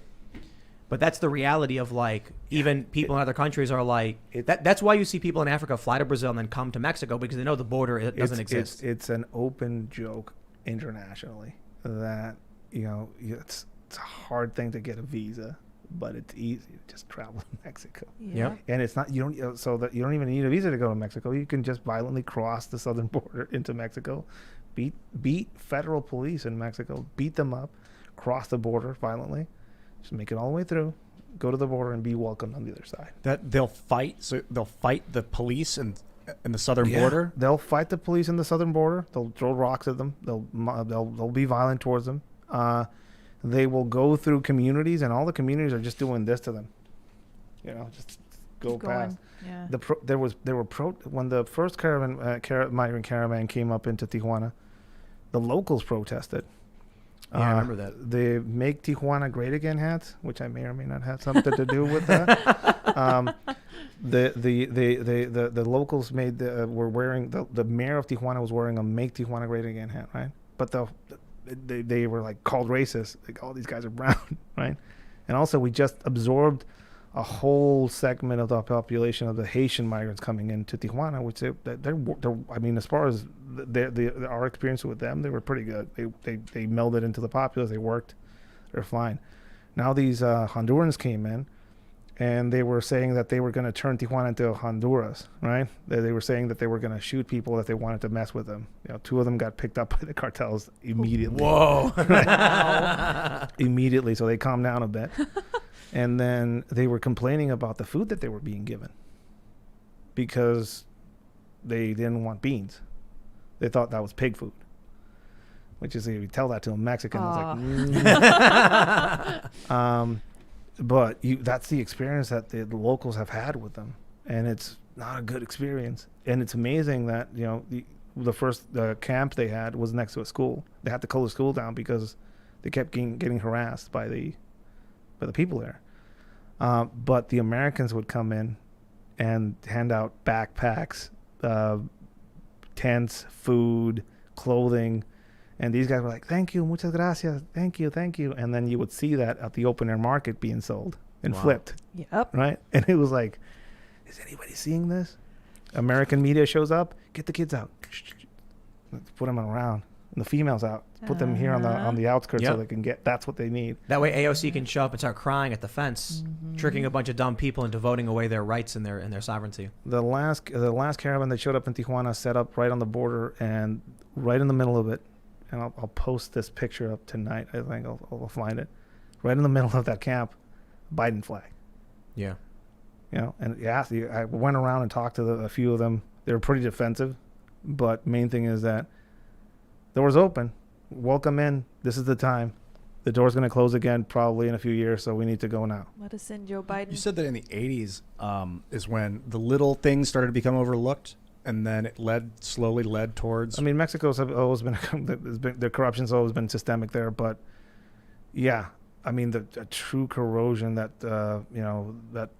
criminal enterprises and feeding the massive drug market in the States, and the corruption that kind of produced in Mexico kind of started growing, and how the corruption seeped into uncorruptible organizations like the military. Mexico had the military was like the uncorruptible, like these are the last defense.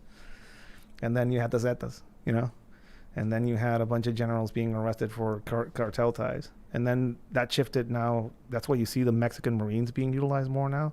The U.S. said, well, we don't use the Mexican military. We're going to use the Mexican Marines now. That's what we saw during the El Chapo raid. But now some of those guys have been arrested guarding cartel guys, Oops. bodyguarding cartel guys. Mysterious stuff happening in certain parts where they control the ports. I mean, if they are incorruptible and they are the leading defense in Mexico against the cartels, why is fentanyl flooding the country? These guys are in control of the ports. So, Think it's all for money? I mean, yeah, for them, yeah. I think a big part of it is money. I think a big part of it is lack of opportunity. I mean, for somebody like me, growing up in Tijuana, either it was going into work for a call center, going to work for a cartel, or going to work for the government. And after coming out of working for the government, I can't tell you the difference between working for a cartel or a government down there as far as how it was at the end. And call centers are rough. That's boring. I mean, that's the opportunity you have down there. Wow. Right? Like I was studying medicine when 9/11 happened, and the economy just went in the toilet down there after that because nobody wanted to cross the border and have fun in Tijuana anymore. So the only opportunities for me and a few of my friends, it's like when I grew up in Tijuana, I was like a skater kid. Skated the first time I did any lock picking and stuff like that. Now I teach that and stuff like that. The first time I did any lock picking and stuff like that, I had to break into some cartel house that had been abandoned, and we wanted to skate the pool and stuff like that. Right? So that was my childhood, and it was fun. It was interesting. Tijuana was a pretty interesting place, but it changed. A lot of my friends that I grew up with went to work for the cartels. There was a redhead kid that I used to know. You know, I went into work for the government, and we both used to skate. You know, he always his shorties was his thing. You know that was his brand. That Yeah, Chad Muska. Yeah, he had the Motka shoes with the zipper tongue thing that would hide his weed in there. That he was a great kid. You know, hung out with him, and we just lost touch when I turned 20 and I went to work for government. He just disappeared. I found him working later on. I was walking across a gas station or doing some surveillance stuff, and he called me over like, Ed. Oh shit! Like wearing a AK-47 magazine carrier and an AK in his hand. It's like, hey, what's up, man? It's like, hey, what's up? Come over. It's like, you come over here. So I wasn't in uniform. I was carrying a gun. I was working, but I wasn't doing anything specific as far as being overtly what I was. Called me over, gave me a hug. Was like, hey, dude, like, what have you been doing? Oh, just fucking looking for work and stuff like that. And he leaned over and said, I know what you do for a living. You probably better get out of here. It's like, yeah, dude, I'm sorry, man. Yeah. What's up with you? I'm like, I'm just working here. You should come over. Like, it's it's well paying and shit like that. I'm like, wow, figure it out. Dude. I walk out of there, like phones going crazy because they saw me, And as soon as I got back to the group that I was with, the military showed up and they shoot out for, I don't know, like a solid 30 minutes. Whoa. I went there afterwards, and it took me about 10 minutes to find him.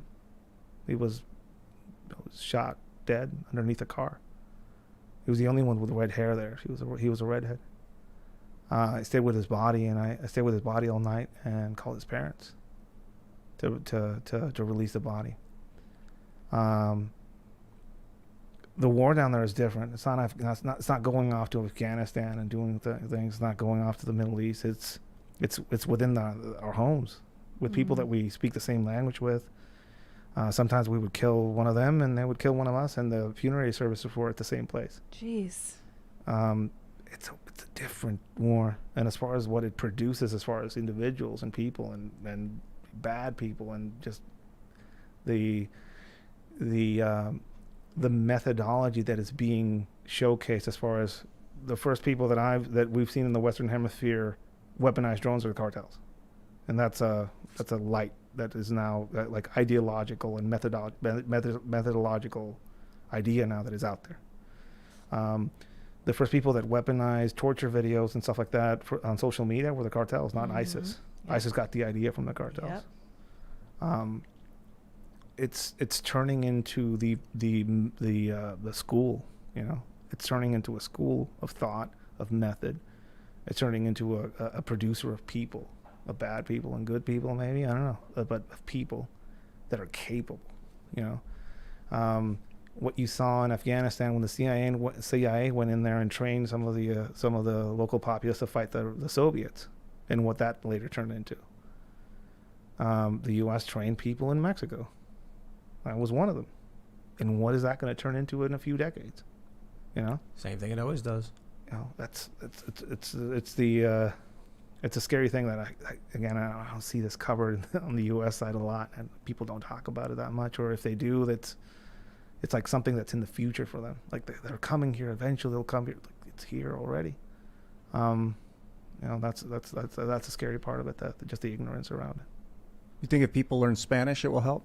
I think all of you are going to be speaking Espanol or Mandarin in a few years. One of those two. Yeah, Probably. We should be teaching kids like 6 or 7 languages in school.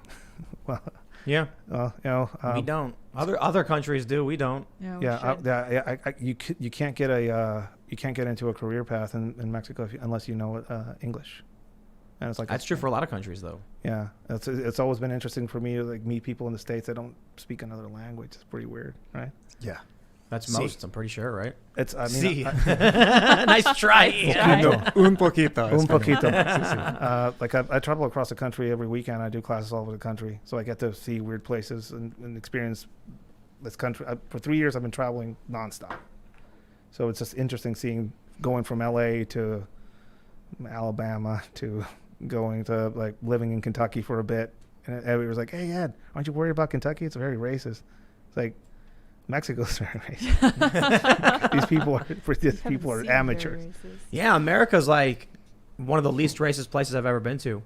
Maybe it's hard to quantify exactly how racist a country might be, especially like you go to some of the Scandinavian countries and they're like arguably way more racist, but some people might be like kind of not. But I'll tell you this: I think Sweden is super, super, super racist. Okay. Yeah, they're the kind of racist where they really don't like non-Swedish people. Yeah. But they openly pretend like they're not racist, so they do a bunch of things to make it. They want to make it seem like they're not racist and they're super welcoming. Yeah. But then behind closed doors, they're like, others are not. Yeah, totally. No, legit. And we have blackface comedy still on TV in Mexico. Oh wow. Wow. There's a comic called Memín Pingüín. People can research this, and you tell me that's on the newsstand still. So it's there's all of the telenovelas and all the news and a lot of the popular culture down there. Everybody on TV is Caucasian, the Mexican Caucasian people, because that's our idealized version of beauty. Wow. You give a kid a brown Barbie and a white Barbie and ask the kid which one is the evil one. Oh wow. No way. That's an experiment they did down there. Yeah, you do. So what's the result? I mean, they'll raise the brown one. And what do you think? What do you think if you did that in the United States today to a kid? Which one do you think they would raise up? The white one. That's right. Yeah, isn't that weird? Diablo Blanco. How about just like, I don't know, you can't tell if they're evil or not. Well, I mean, that's like looking at it's it. too hard. Yeah. And it's as far as the racism thing, I get a kick out of seeing some of the commentary as far as racism here in the United States when I, like go to Asia, and just see how different Asian countries treat each other. Go to Mexico. I'll tell this story about my family. Can I tell this? It's just a small, short story. My daughter is on the light side. She's a bit light skinned. My niece has a daughter, and she's a little on the brown side. In Christmas, my dad put my niece's daughter on his knee and my daughter on his other knee. She told my daughter, "Tú eres la princesa. You're the princess of the family." My niece's daughter says, "Like, what about me? You can be the princess's maid." Wow. That's my dad. That's my dad. Yikes. That's so my dad. That's thanks, Dad. That's how the culture is down there. It's like I saw that. I was like, that's how it is in Brazil. Yeah. So when I was down in Brazil, I've been down there several times. I actually have a visa, and what I was being told by our fixer, our local guy, our friend, he's like a pothead on the headshot. He was like, there are people who are both black. And he was like, and they'll argue with each other over who's blacker. Yeah. Because like it's bad, and they're all extremely racist, even against themselves. And he was like, it's crazy to see that people who are darker skinned will they'll be like a grandmother, and then there'll be a picture of her with her husband and their kids, and it's like having more and more white kids, and then their great granddaughter is like white, and she's like, how proud am I? That's really weird to me, like how racist these people are. Just to get it clear, my dad is brown. He's not like that's just how things work outside of the United States. You know, And people, these college kids, they don't Don't get it. know, They're yeah. like, America's racist.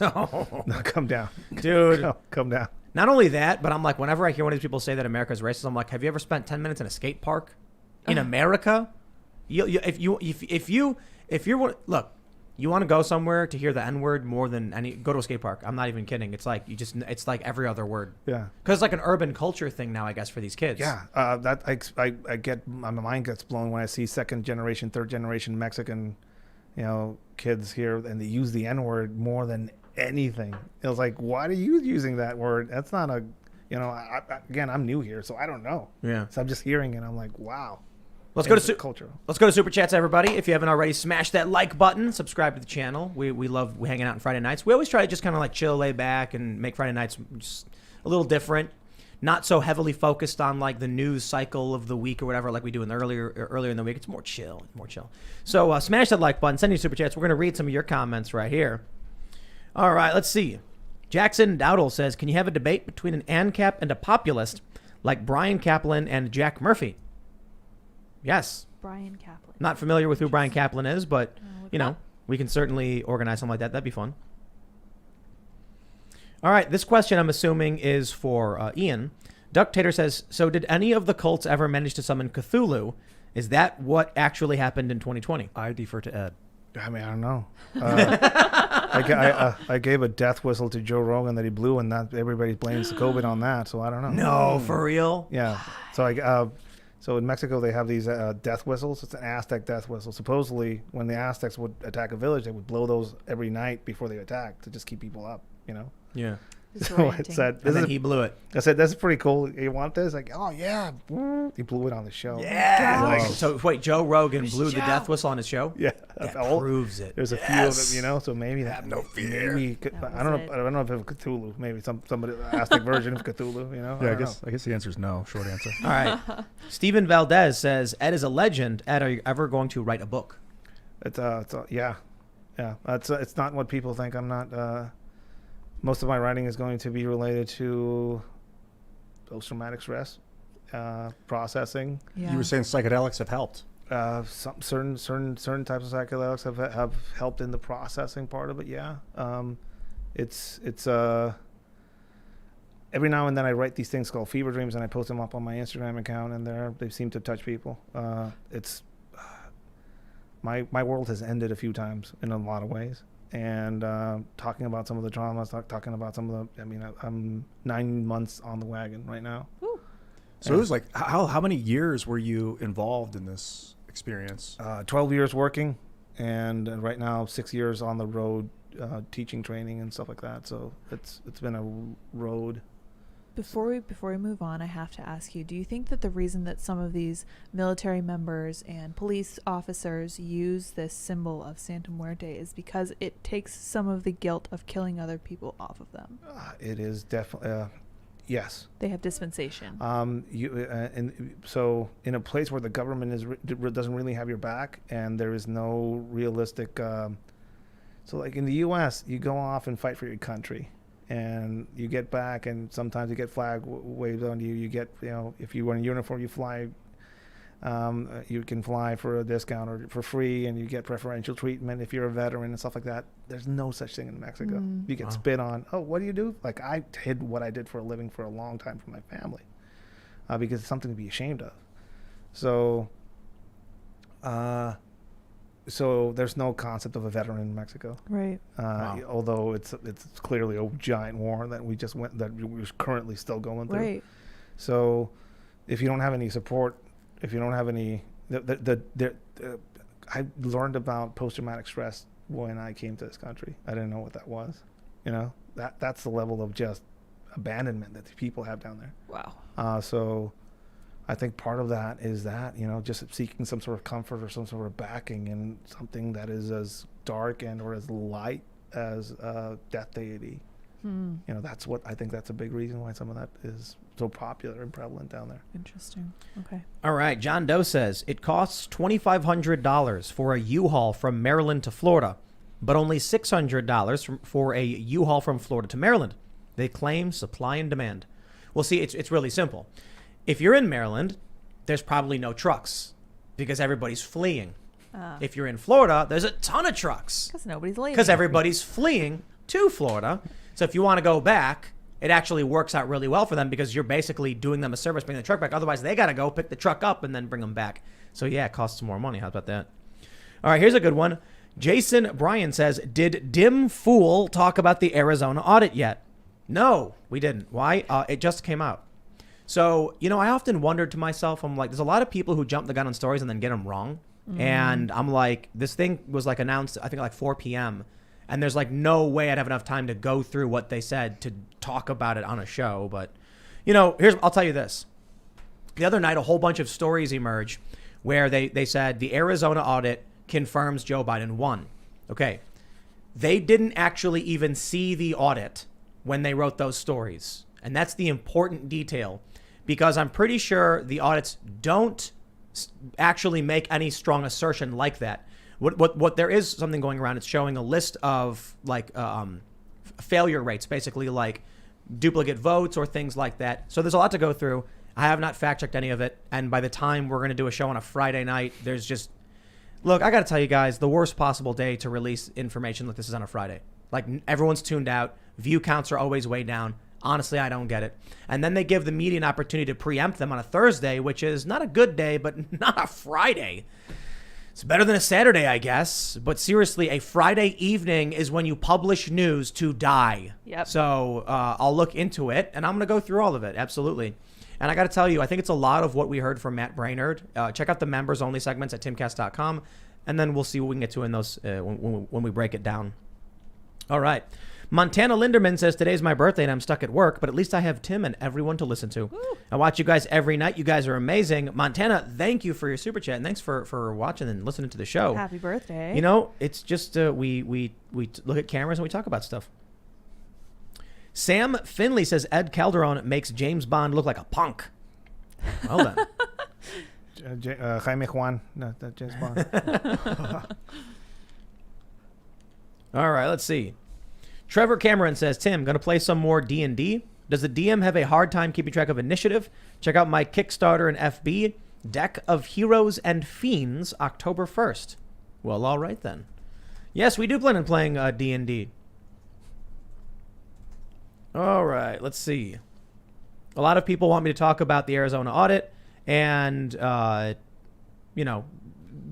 there's a bunch of super chats throughout the show being like, talk about it. It's like, I have to go through it and like fact check it. Here's the thing. With a lot of stories like Afghanistan, initially my assessment is based on the preliminary reports, and then it turns out like I didn't realize in the start of the Afghanistan withdrawal that we abandoned Bagram the way we did. So my assessment was like changed, and I was like, wait a minute, I read this Wall Street Journal article, look what they're doing. Here's the challenge with the AZ audit. As you probably already know, the mainstream media is not going to do a fair assessment of what the details are, which means this is one of the stories, along with many other, that we actually have to have our crew dig into, and we're going to do it. We're gonna look into it. That being said, my opinion is we want to know the easiest way to make sure a Republican never wins again is convince them all you can't win, and then they don't go out and vote. So you've got Democrats going door to door. Look at it this way: New York City. How many people live on one city block in New York City? A lot. 10,000. I'm just a guess. Now, the same distance in a rural county. How many people live on that same distance? One. Yeah. Two. So when you're in New York and you've got universal mail-in voting, and two little Democratic activists can say we're going to spend an hour on one city block, they can talk to 1,000 people. If a Republican wants to go to a suburban area, one city block is going to get them 25. So with universal mail-in voting, denser population areas are substantially easier for voter turnout drives. They knock on the door. Did you vote yet? You didn't? There it is. Fill it out. Have a nice day. Did you vote yet? Republicans doing that? Serious disadvantages. Yeah. So I think you got to focus on your ground game, your organizational powers. And I'll tell you this: whatever may be going on here, I think it's demoralizing people. I think the audits are great. I think do investigations build the trust. But man, do conservatives need to get their ground game going, and libertarians, to be honest. Democrats have ground game, dude. They know how to go door to door, and they have the advantage of population density. I think that plays the biggest role. And that's exactly why there was such a major push for universal mail-in voting. It's overt.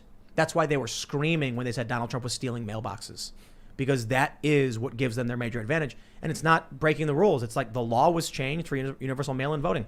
I had a There you friend go. that did work the Obama campaign in 2012, and he said it was so incredibly organized and effective. And then he worked the Bernie Sanders campaign in 2016. He said it was terrible. So I have a feeling it's not just Democrats. It's this establishment. Exactly. They know how to run a machine. And the establishment Republicans don't want Trump or the populists. So they're like, it's all you. And it's much more difficult. All right. Immediate Casualty Care says, perfect guest for the topic at hand, as well as a guy to learn from when it goes wrong. Ed was kind enough to do an IG review our low-profile trauma kits, asking for nothing in return. A good man who knows all things. Bad guy. Yeah. There you go. Yeah. What is that? What were those? It's a low-profile way to carry around medical equipment with you. You know, I mean, it's a scary time, and I'm not fear-mongering, but it's a pretty good idea to have at least some basic knowledge and base and materials to stop somebody from bleeding out. We have like 30 medical kits here. That's We had like 6, and I was like, Tim, can we get 2 more? And he bought like 20. I was like, yeah, that's a good idea. Well, Just pass them out if we need to. 30 employees. Give them to the We've neighbors. got multiple acres. Animals. It's a weird thing. Like people want to go and shoot guns and train how to fight with knives and do all this stuff, but they don't want to learn how to plug holes. You're gonna get Or- hurt. Yep. Or like every now I do training related to counter abduction, and everybody's like, oh, when are we going to learn how to get on handcuffs? That's coming, but first we need to talk about Narcan, Right. and first we need to talk about roofies and how to flush your Yep. system and how why chemical restraints are a thing. So you do hostile environment training, stuff like that? Yeah, non-permissive environment training is what what it's called. I didn't name it that. That's that's the first people that I started training here in the States said, oh, that's non-permissive environments training. Okay. Do you ever get these like really arrogant people who are just like, they think they know more than you, they think they're hot stuff, and they're gonna survive the apocalypse? I get all types. I get some people that are preppers that prep, but they can't run a mile. You know? Yeah. Yep. I get the people that are really worried about COVID and they want to wear a gas mask when they go outside, but they just take some vitamins and eat healthy and just run a bit. A little bit of that might help you.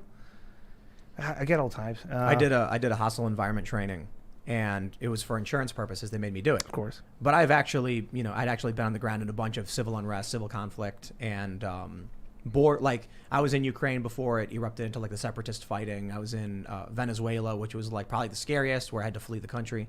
And so they made me do this training, and there was like a weather guy there who was like trying to give advice to people, and I'm just like weatherman, you can't tell this woman what she's going to do when she gets abducted and there's landmines. I'm sorry, you have no idea what you're talking about.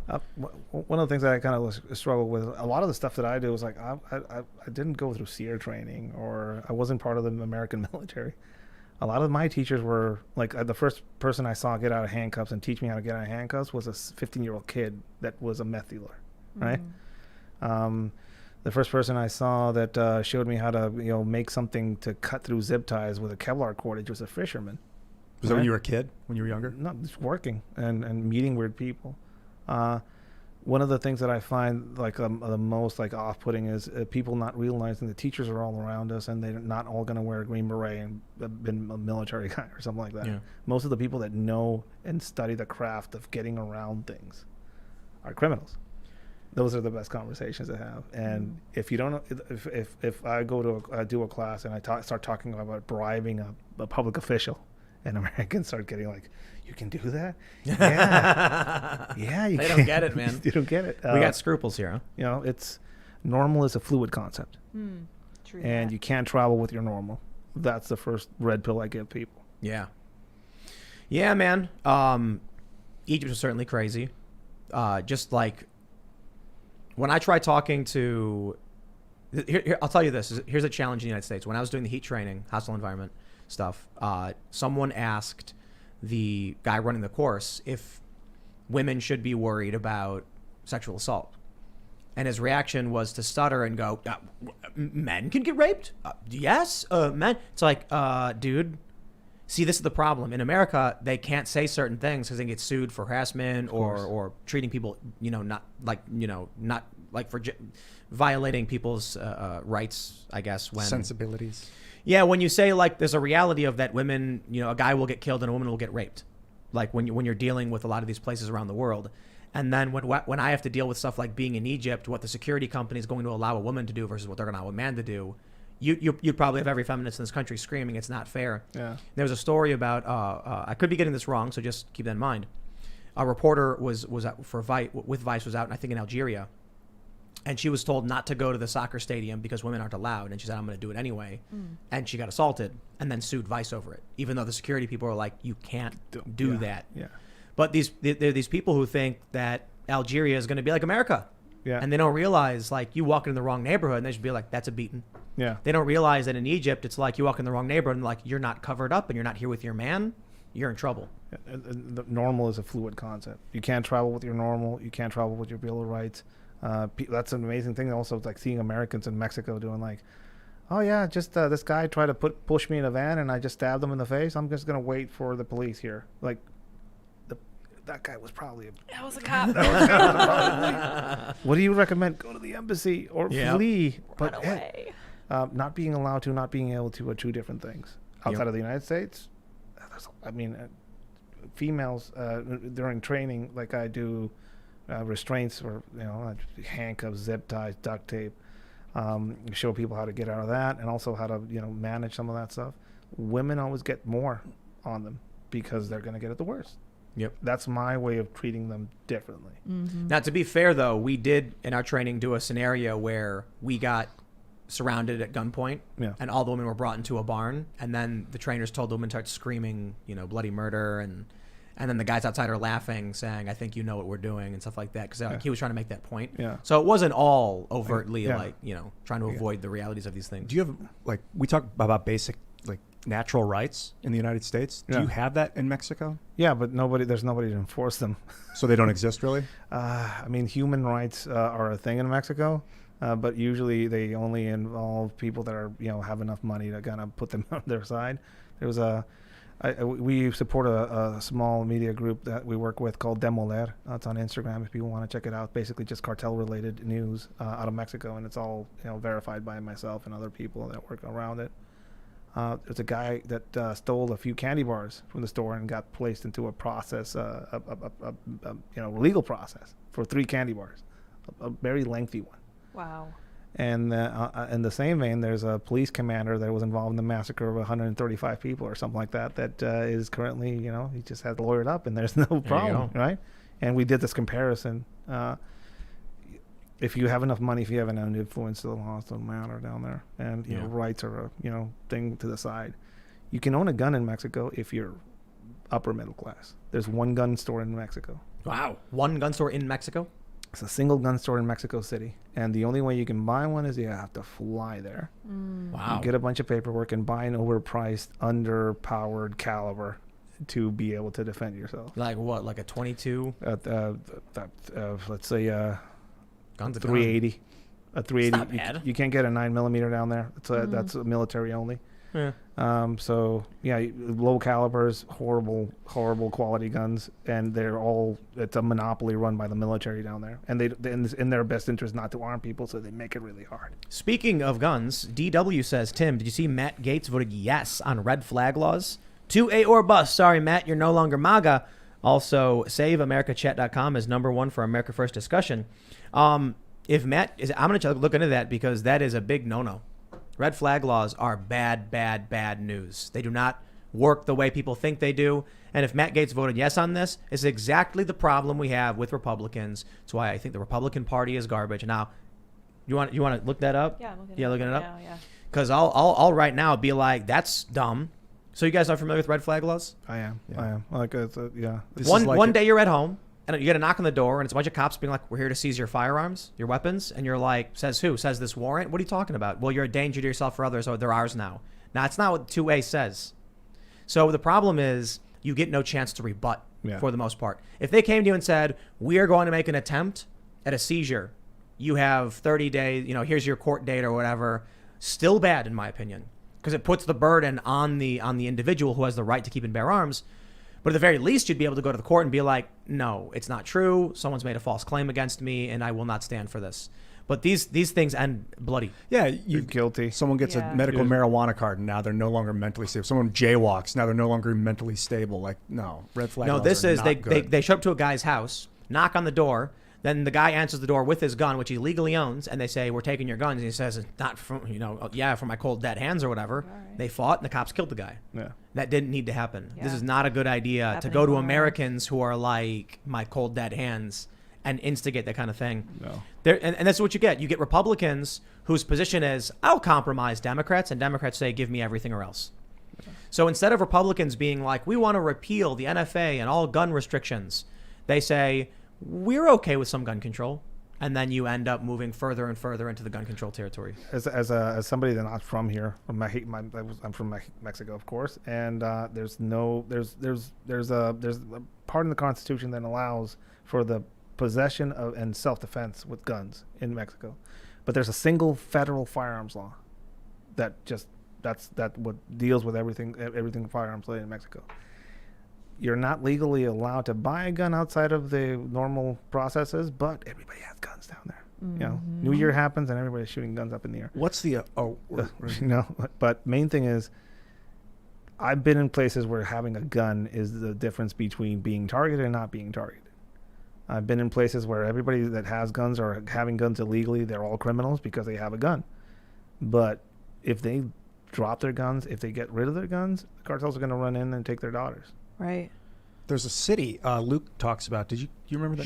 Sharon, where there's no police, there's no cartels. Well, they kicked out the police because the cartels were on the take, right. And they armed themselves. There's a problem with some of these groups down there. There was a Netflix documentary on one of these autodefensa groups that came up during the mid 2000s. They're basically cartel groups that now are being guarding home. They just switch T-shirts. Oh, in Sharon. Let me. We got some of these groups. We got a super chat. Smashing Random Key says, "How does Sharon still exist? How was it even allowed to happen?" I mean, it's a very small community, and a lot of the weapons that they have are not the best weapons. A lot of them were stolen from the local police armory, and a lot of them are just hunting rifles or things that have been trafficked there like decades ago. The reason they're being left alone is it's too much of a hassle, and then also they're too much in the public eye right now. So why mess with them? But eventually they'll drop out of the public eye, and influence will start seeping in. How they usually kill these groups is that you can't self-sustain. What happens when a bunch of extremely wealthy Bitcoin ANCAPs start sending resources so they can self-sustain? Oh, that would be amazing. Well, that's what we're hearing a lot of. Yeah. So when this went down, you have a lot of people who are like Bitcoin millionaire ANCAPs who are like, anarchy, freedom, no cartels, no government. I'm there, baby. And they're bringing their resources. They're bringing guns. They're bringing security. I mean, if that's one way. Another way is basically just televising the revolution, giving them eyes. Yeah. One of the main problems that these communities have is that they don't have eyes. They don't have a way to cast out their story, their reality. I get bombarded with pictures, videos, and stuff like that from all over Mexico, and they say, "Dude, Ed, please post this." I was like, "Where's this from?" "This is from here." "Okay, just give me enough. I'll send it to Demolaire, or I post it myself."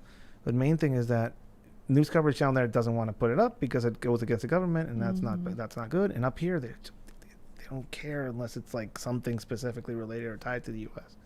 So main thing is giving these people voices. Give these people the ability to tell their own stories and televise the revolution. If they can figure that out, getting them guns, getting them bullets is only going to push them so far. Really Now says, "I have been to 20 different countries. Listening to you talk about racism is accurate. I have never experienced racism more than in Europe." Definitely, I'd say so. Particularly, people probably don't want to believe it, but Sweden, man, no joke. I go to somewhere like France or the UK, and it's like, okay, there's racism. Yeah. No, you go to Sweden, and it's like extremely ethnically homogenous. They pretend to not be racist, but boy, are they racist. I'm telling you, man, I'm like in a car with a guy driving into a black neighborhood, and he's shaking and freaking out, being like, "Don't make me do this, man." And we're like, "Calm down. What are you doing?" We walk around the neighborhood. Everything's fine. Or it was like, I should say, like these migrant areas, a lot of Muslims, a lot of Somalis. And we walk around, and it was like, there's nothing going on, man. Like, go to Chicago. And that guy would fall to the ground and melt into a pile of jelly if he went to Chicago. But it's crazy to me. But it's not just about stuff like that. It's about how, like, they don't hire people. they shuffle them into these pocket communities where they Yeah. force them to fend for themselves, and then it's just brutal, man. Yeah, I mean, again, I've had some weird experiences here in the States that are not specifically, I mean, just uncomfortable now. Like somewhere in Tennessee, somebody asked me if I was a Christian. And I said, yeah, I'm Catholic. So you're not a Christian. You know, one of those. Okay. And I was like, okay. And I said, you know, I took it with humor because it's humorous to me, you know. But realistically, a lot of the specific hate that I've gotten in this country, or a lot of specific, like, discrimination, has been by some of the members of my own community, Mexicans, second generation, third generation, people that call themselves Latinx for some reason. You know, I was like, ¿qué? Latinx, cabrón. You know, I wonder if Edip gets mad when you say those things. I mean, it's. Do they? I have to know. Yeah, I mean, it's a whole thing where I've been like swearing the whole time. yeah, you just talk, you're talking bad about Mexico. Mexico's a beautiful place. Like, what parts of Mexico did you live in? Yeah. Well, I go down there to Cancun and go there. It's like, that's, you know, Mexico City's nice. Mexico City is nice. It's beautiful. There's a lot of stuff that happens in Mexico City. There's, you know, and outside the outskirts of Mexico City there's some pretty, you know, like Catepec. People listening to this that can tell me about some of the places out there that are pretty, you know, they have a lot of bad stuff happen. Yes, there's some beautiful places. There's some beautiful people.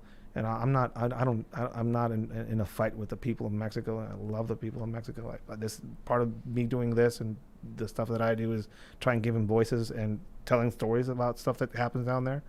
But most of the hate that I've gotten up here has been people that are completely detached from that reality. Mm-hmm. So, talking to the dad who is from Mexico, like, what's the first thing you did when you get out to this country? I bought a gun. that's okay. And then you talk to his grandson. What about you? Oh, my dad's great. He has a gun. Oh, it's like, oh, guns kill people. You know, are you like, that's scary, right? Aren't you afraid that people having guns up here? Like, they have guns down there. I was like, is that no? Like, that's a beautiful thing. You know? Yeah. Do the cartels 3D print weapons? No. The reason I asked is because you said in 2008 they were using these advanced technology, these drones. I'm wondering if they're... No, I haven't seen a 3D print. It doesn't make sense for them. I've seen them being utilized a lot in Europe and stuff like that. And in Myanmar, I think has some subguns showing up 3D printed. Mexico, it has the largest commerce of firearms in the world next to it. So Yeah. and they just the government actually just government of Mexico just sued a bunch of the firearms companies stateside. Oh wow. Because of the guns that are being Oh, trafficked. yeah. You know- Mysteriously enough, they didn't sue Sig Sauer because they're trying to buy guns for the military. For them. Interesting. Interesting. I always tell people when they're like, aren't you scared when you go to these countries? Like, I haven't traveled in a while, but I used to fly. I was on 2 planes a week. And I'd be like, no, because people aren't crazy. You know, this idea that you have got like kind of 2 camps of people. You got these people who think they can ride their bikes through Tajikistan and it's going to be fine. And then they get hit and then ISIS jumps out and kills them. That literally happened. And then you have people who think you'll go to South America and they'll drag you through the streets and brutally beat you. And I'm like, yo, so some people believe stupid things and it drives them to do something. But it's not like their behavior isn't predictable. What I mean is, if you're going to an area where you know ISIS is dominant and you know what their ideology is and you know what they're looking for, okay, well then you're probably going to be watching for that and you got to be careful. But I was like, especially with going to like Venezuela and Brazil, South America stuff, I'm like, I know what a general idea of these people's motives, especially when it comes to like gangs, cartels, making money, running a business. You don't interfere, you don't bother them, you mind your own business, you're probably fine. My favorite though is when we were in Venezuela. And they told me like a very common thing, one of the most common things is express kidnappings. They'll pull up, they'll throw you in, they'll drive you to an ATM, say, take out your money, and then, you know, they'll ditch you or whatever. Yeah. But one guy told me a story where he got express kidnapped and the guys are armed, they're pointing a gun at him and they're like, they you know, drive him to an ATM, they're like, take out all the money. And he's like, I only have a couple, you know, 100, whatever. And then they're like, take it out. They take it out. And then, get in the car. And he's like, okay. And they're like, do you want to ride, man? Is there somewhere we can drop you off? And he's like, yeah, I got to go to work. And they're like, yeah, no problem. Let us know where. He's like, yeah, it's around here. Thanks, man. And they're like, all right, have a good one, dude. Like, it's the craziest story, you know? You think that, like, but after they get their money, they're just like, we'll drop you off now. Yeah. Hope everything's all right. It's a thing. I mean, it's a business. It's a business. They're human as well. I had this guy who was a cardiologist. He got abducted. He spent like 2 months in, and they did horrible things to him. You know, basically wanted to convince his family to pay up. When he was let go, he was let go because we did something and we found where he was being kept, and we encountered the people that were holding him.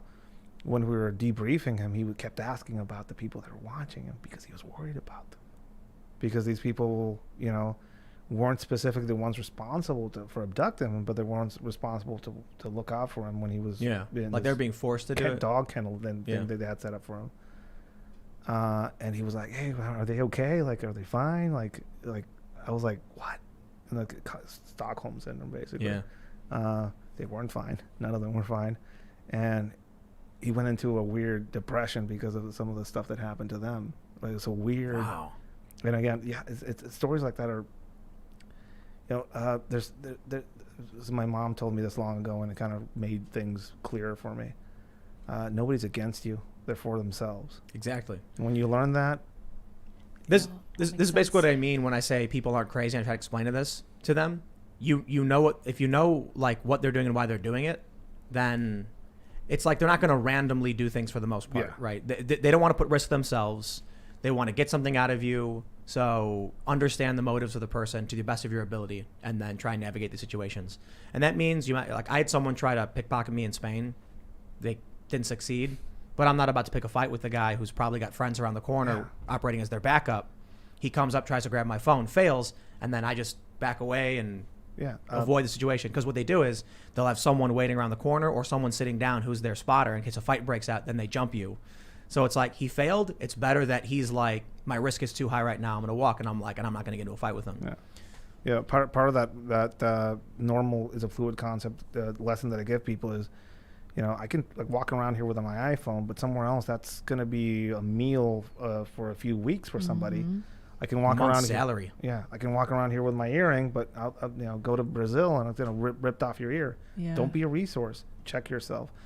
Make a travel debit card with a prepaid travel debit card. Carry a travel phone. Carry a burner phone that you can give out to somebody. Just give out as a gift. Every now and then I do security contracting jobs, and the first thing I do is I go to the parking attendant, go to the maitre d', or go to the guy that knows everything, and I give him a phone, a smartphone that's worth probably like $150 or $200 on eBay. And I get the best intel on the planet there. Yep. I just call him directly. When I'm done, you can keep the phone. Really? Yeah. Yes. Key to the city. Yeah, dude. But again, it's weird to tell people like, Ed, so what can I make to defend myself? Buy a phone, give it to somebody there, make a friend. Yeah. There you go. That's what you mean. Invest in people. Yep. All right, right on, man. Well, it's been rad having you. For everybody else, thanks for hanging out on this Friday night. Smash that like button, subscribe. You can follow me at Timcast. You can follow the show at Timcast IRL. Make sure you check out youtube.com/castcastle. We're going to a top secret location this weekend, which is going to be a crazy vlog, which will probably be up on Monday. Maybe. We'll see how it goes, but it's going to be a whole lot of fun. Like, I can't say too much. We just got to go and film it first. But Ed, is there anything else you want to shout out? Website, book, Twitter? Check out my Instagram, edsmanifesto.com, and check out our news source, Demo Lair, on Instagram. Demo Lair. Thanks for coming, man. That was great. Thank you. Good. Love you, Ed. That was really, really fun, man. Thanks. Thank you. Lydia? Oh, I mean Carlson, by the way. Oh, yeah, I was going to say, are you telling me who you are? It's all about Ed, man. Yeah, there we go. Okay, yeah, now that we know who Ian is, I really appreciate Ed coming a lot. I feel like I learned so much, and I'm going to have to go back and watch your different appearances on Joe Rogan as well. I am Sour Patch Lids. I push buttons in the corner for a living. Thank you guys for coming. Man, it's been great. I think I'll have to... I'll never forget that Joe blew that death whistle, and it's all his fault. That's So, it. Yeah, can someone get him on the horn? Yeah. Joe, what have you done? But, hey, man, it's been a blast. And for everybody else, thanks so much for hanging out. And we will see you all at the Cast Castle vlog over at youtube.com/castcastle or timcast.com. Be a member. We got a huge library of content. You can always go there and search our massive list of podcasts with all of our guests. We got like a couple from Steve Bannon. We've got tons from Jack Posobiec, Will Chamberlain, all this awesome stuff.